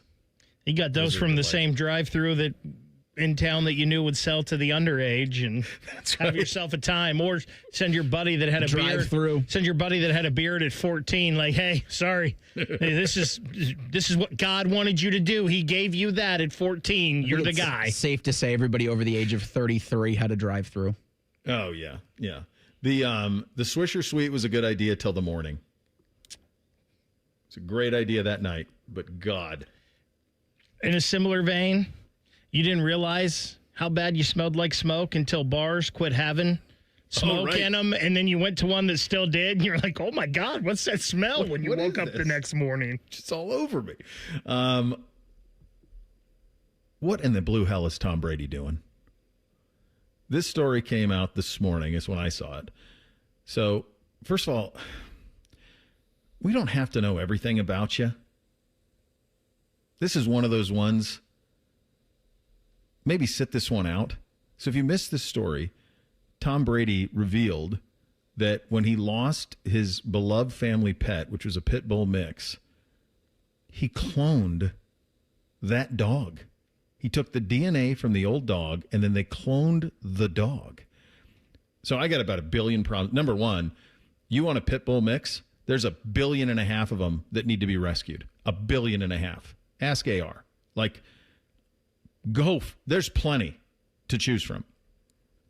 Secondly, as someone who's had dogs really much of my life in one way or another, one of the joys of it is the different personalities of the dog.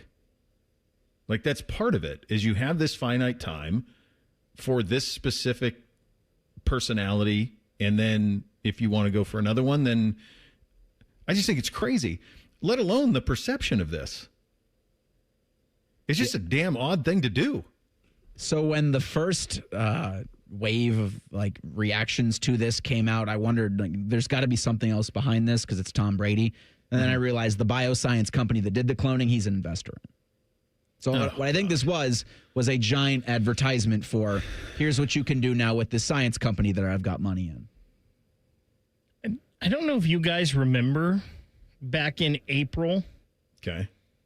When we found out that scientists had brought back the dire wolf. Oh, my God, that's right. And we were like, guys, this is not maybe the smartest thing to be doing. So did the same company do the dire wolves? That I'm not sure. Okay. Weren't they trying to do a woolly mammoth, too? I don't know. I remember something like that. Yeah, Colossal Biosciences is the company that's done all of these. Yep. That's the first. It's in the first paragraph of the CNN article there, but this probably isn't the best portal to be opening, quite frankly. Is everything that happened on film in the 90s now happening in real life? Yeah. Like they've all predicted. It's all Truman Show. Like people will just literally watch people live their life on the apps. Which is what's the one with him against the machines? It's iRobot, and now the Swedes have come up with one that looks just like it. Okay. So that ain't great. I mean, Jurassic Park, did we learn nothing? No, we didn't. Like, do we need, I don't need a T-Rex cruising around, man. I'm good. I mean, the machine thing scares me the most. That's the AI stuff and the robots is insane. We all know this isn't right. Just stop. Shut it down. Could be too late. But basically everything that was a movie in the 90s has become reality. And the Simpsons have predicted it all. They have been. It's always just so absurd, and now it's reality. Just quit making these kind of movies because it's putting ideas in people's heads. Let's stop. Well, we don't have You don't have to worry about that anymore because there are no original ideas for movies. They just remake stuff. I saw that Glenn Powell's doing The Running Man. They're running that back. How many has Glenn Powell redone? And I like him. I think he's really great. But he's done Maverick. He did Twister. And now he's doing Running Man. There could be more that I'm missing that just moved this IP from the 80s and 90s that is just being repurposed. I didn't even know that they were doing a Running Man one. Yeah, it's out in like 2 weeks. I Choose Ben Richards. Huh. Yeah, it's back. The Schwarzenegger one's really good. Guess that's better than all the movies coming up that are going to be AI driven. Yeah, it is. It's crazy. I don't know. I just think this is a weird thing to do, and I want no part of this. And again, there aren't enough homes on the planet for the amount of dogs without homes. AR's doing God's work. Like, you want one? You get them as many as you want. Like, it's all there. Like, do the right thing on this thing. It's crazy. I think there were 6 in Odie's litter. Yeah. All adopted. All. Yes, absolutely so. I did see this. Somebody asked me about this. I guess they asked Brother Bone and Tyvus about it this morning too, that this, according to Chris Mannix, who's pretty dialed in, that the Memphis Grizzlies and New Orleans Pelicans are often mentioned as potential teams that could be relocated to new cities. He says, while expansion in the NBA's preferred method to get teams to Seattle and Vegas, relocation it has been addressed by Adam Silver. No league official would come within 100 miles of publicly naming relocation candidates. The Grizzlies and Pelicans are the small market teams that would make a sense. Both have arena deals that are expiring by the end of the decade. It was always insane that the New Orleans team, that you went from Charlotte to New Orleans. Then after Katrina, to put them back in New Orleans was always going to be really brutal. Memphis might even be, and I like both of these towns. New Orleans is one of my favorite towns. I like Memphis a lot too. Great food, good music, awesome, cool hang. The idea that you took a team out of Vancouver and put them into Memphis is pretty crazy too. Absolutely crazy. The question was asked, would Columbus be in the mix for either of these? Maybe, but we're so far down the line. I mean, Vegas and Seattle are going to get the next two, whether it's expansion or relocation, they're going to get the next two. If you want NBA here, you're in position to do it in that you've got a great arena for it. And I'm sure there's nothing that Nationwide would like more than to have, instead of 41 dates, 82 dates at that arena. That's a win for everybody. And I think we could certainly handle it. But I just think we're so far down the list on it that it's nothing that I think we'll see. I don't think we'll see it in my lifetime. Yeah, I can't imagine there being an NBA team in this town. It almost feels like there's just too much. Like, Columbus is good. And I don't know why you mentioned New Orleans in that. Mm-hmm. That'd be a shame. But there's, anytime you relocate it, there's no business infrastructure there to support it. New Orleans has become a very small town. I could be wrong, but I think Baton Rouge is now quite a bit bigger than New Orleans post Katrina. I think Baton Rouge has more population than New Orleans after Katrina. That a lot of people bailed. So, and then Memphis. I mean, you have FedEx obviously there. That's the big corporate money, but it's not a very big town either. So there are massive, like Seattle's a massive city. To not have the Supersonics is crazy. Taking the Supersonics to Oklahoma City is nuts that they did that. I do love, though, that let's not add more teams. Sometimes more is not more. I, as somebody who lost their football team for a while, I don't wish that on anyone. Yeah. But yeah, let's get a struggling franchise and move that to somewhere where maybe it could thrive. I don't think we need more teams in these sports leagues. No, I'm with you. But guess what? They all like, just like we don't need more teams in the college football playoff. They like money, and those expansion draws that those teams are going to get if they go to Seattle and Vegas are going to be probably $2 billion apiece. That'll be split between all of those owners. Those will be the expansion fees on both of them, and that's what drives it. But that's more TV money you got to split too. It's true. It is. But if you renegotiate the TV money, then it's all of a sudden not as much. We'll get you officially endorsed in 3 things on the first Friday coming up next. Bishop and Friends right here on The Fan. Progressive Insurance. See why over 43 million drivers trust Progressive to stay protected on the road. See for yourself at Progressive.com. The Daily Ryan Day Show is brought to you locally by your Central Ohio Toyota dealers and by Hyde Park Prime Steakhouse on The Fan, Ohio's sports destination. This is the Daily Show with Coach Ryan Day, brought to you by Safelite Auto Glass. And talking about how your defense played, especially this past weekend, was there adjustments that needed to be made with how quickly Penn State was getting to the line of scrimmage in the first half? Yeah, they were jumping the ball, which is something that is a way to change the tempo and the pace.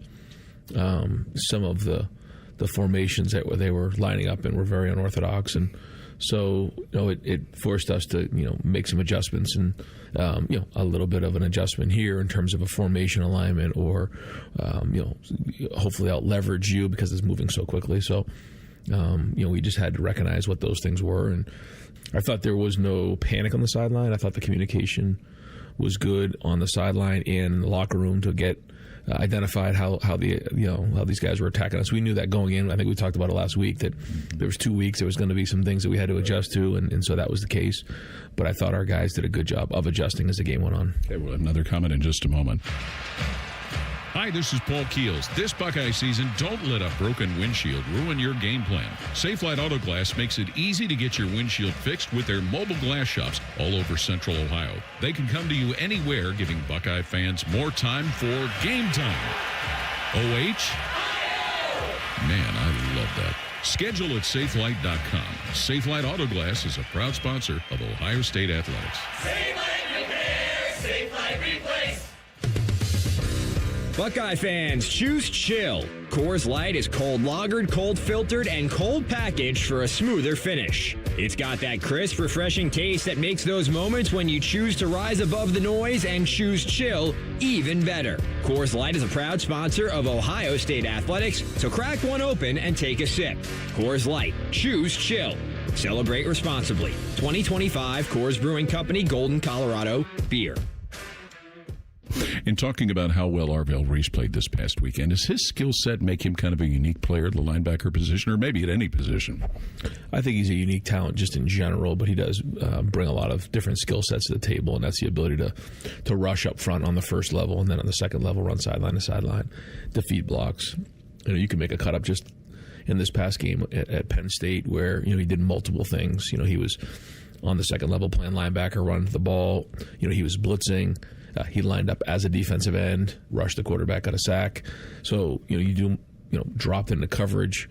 So all of those things allow you to keep him on the field while you're doing multiple things with him, where many times you have to bring in certain people because, they're more specialized in what they do.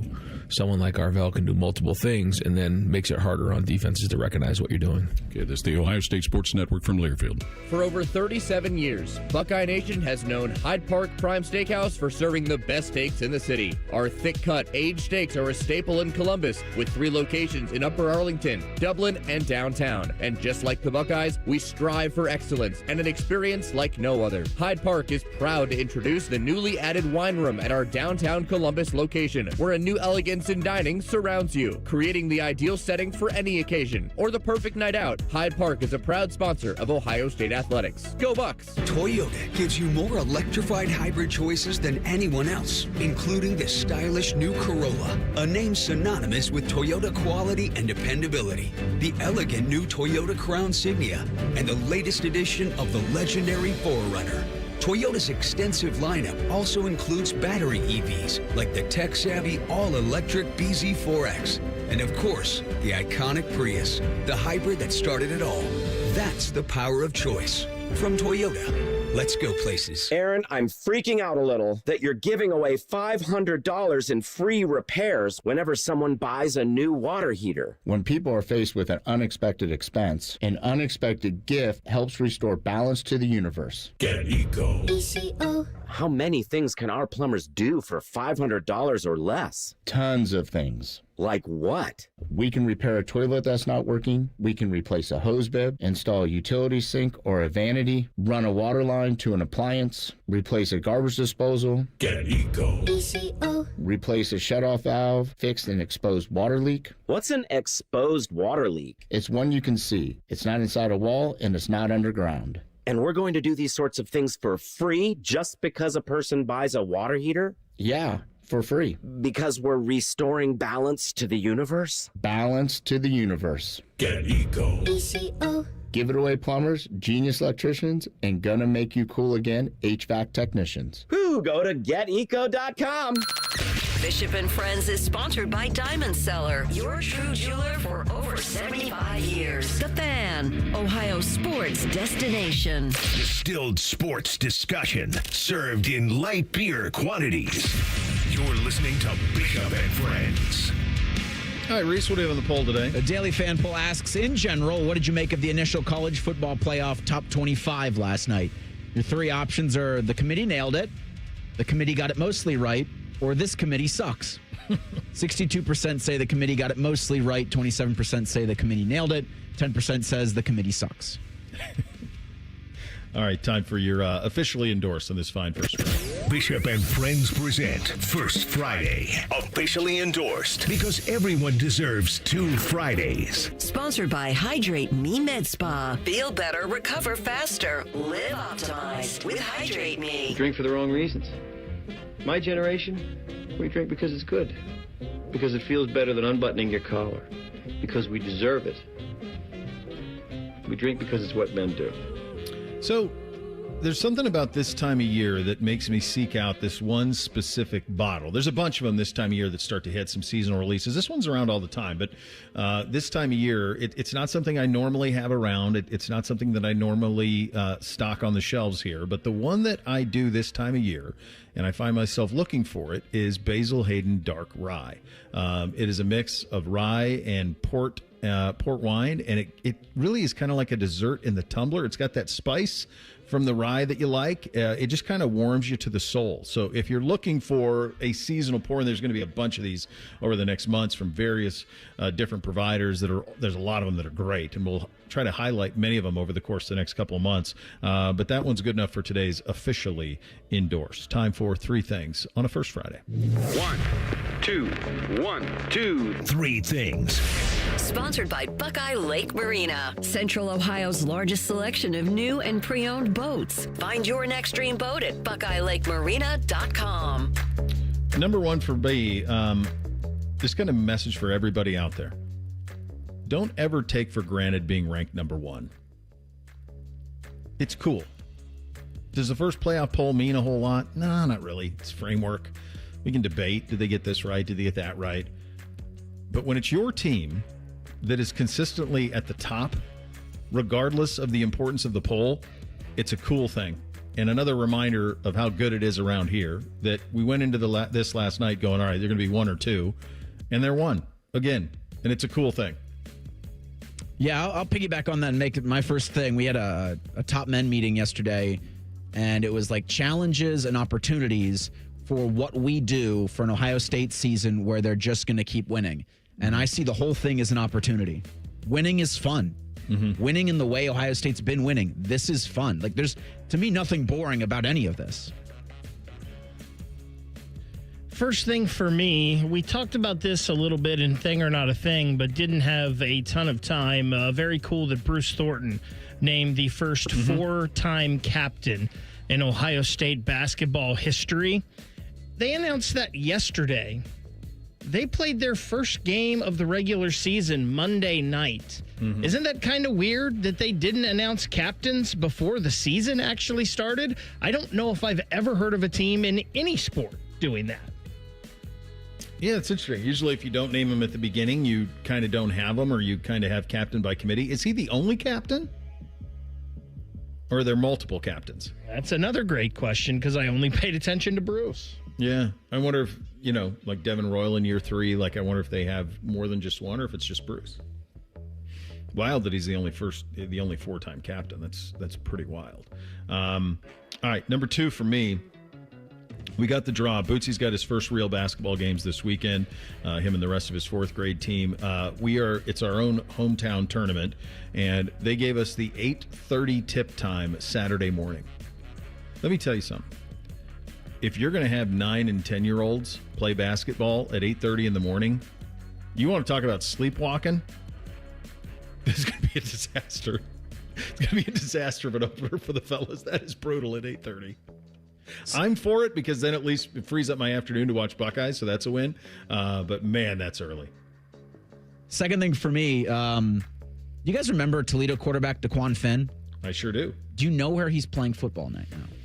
I do, because I saw your tweet last night. Still playing. I didn't know until last night at about 6:55 that DeQuan Finn is a quarterback for the Miami Redhawks. Wow. What's his path to there? Do you have it? So 2 seasons at Toledo, then he goes to Baylor, then an injury puts him back in the portal where he is now landed at Miami. He was so good. So we knew somebody big would swoop up and get him. Yeah, I didn't know he went to Baylor or about the injury. But he was a stud when he was here. That game he played against Ohio State, I mean, that was all they had. Mm-hmm. It was him versus the world that day, that's for sure. And him last night, DeQuan, not enough as the Redhawks fall to the heroic Ohio Bobcats 24-20. We're green in the rivalry game, Reese. Black jerseys, come on. Rivalry game. That looked good. Come on. I mean, Reese is doing his part. He's wearing green today. He's wearing his green, yeah. Bo, earlier in the show, you talked about the New York Jets and why they're trading defensive guys, because offensive guys are what wins in the NFL. You have to score points unless you're the Cincinnati Bengals. This from Pro Football Talk. The Bengals are 1-4 when scoring 38-plus points in the last 2 seasons. The rest of the league during that span, 62-4-2. I'll make this my third. That actually proves my point. Yeah, it sure does, unless you're the Bengals. In the biggest way possible, unless you're the Bengals. The last time, I think I saw this over the weekend, the last time a team gave up 30 or scored 38 or more in back-to-back games and lost both was in like the 60s. So it actually proves the point that what Cincinnati is doing is so extraordinarily the outlier. It's an offense league, man. If you score 30, your chances are better. The defense wins championship stuff is done in the NFL. Final thing for me, welcome back Darius Garland. He's going to be in the Cavs lineup tonight against the Sixers. They're going with the retro court logo. They're going with the retro uniforms. But it's just 2005. That's not retro, right? Right? Well, pretty old. We're over here talking about shopping malls. Right? 2005 is not old. Final thing for me, do not go anywhere. Rothman and Ice coming up next. They have a packed show. Adam Schefter with some NFL trade deadline stuff at 2:30. The General Bob Carpenter at 1:30. And a live Hockey and Hounds with Zach Wierenski at 2:30. Oh, that's very, very cool. You have that to look forward to, which is nice. Enjoy your first Friday. Act accordingly. Bishop and Friends right here on The Fan. An encyclopedic knowledge of sports and other random things you may or may not care about. I think I found my mentor. Rothman and Ice. Weekdays from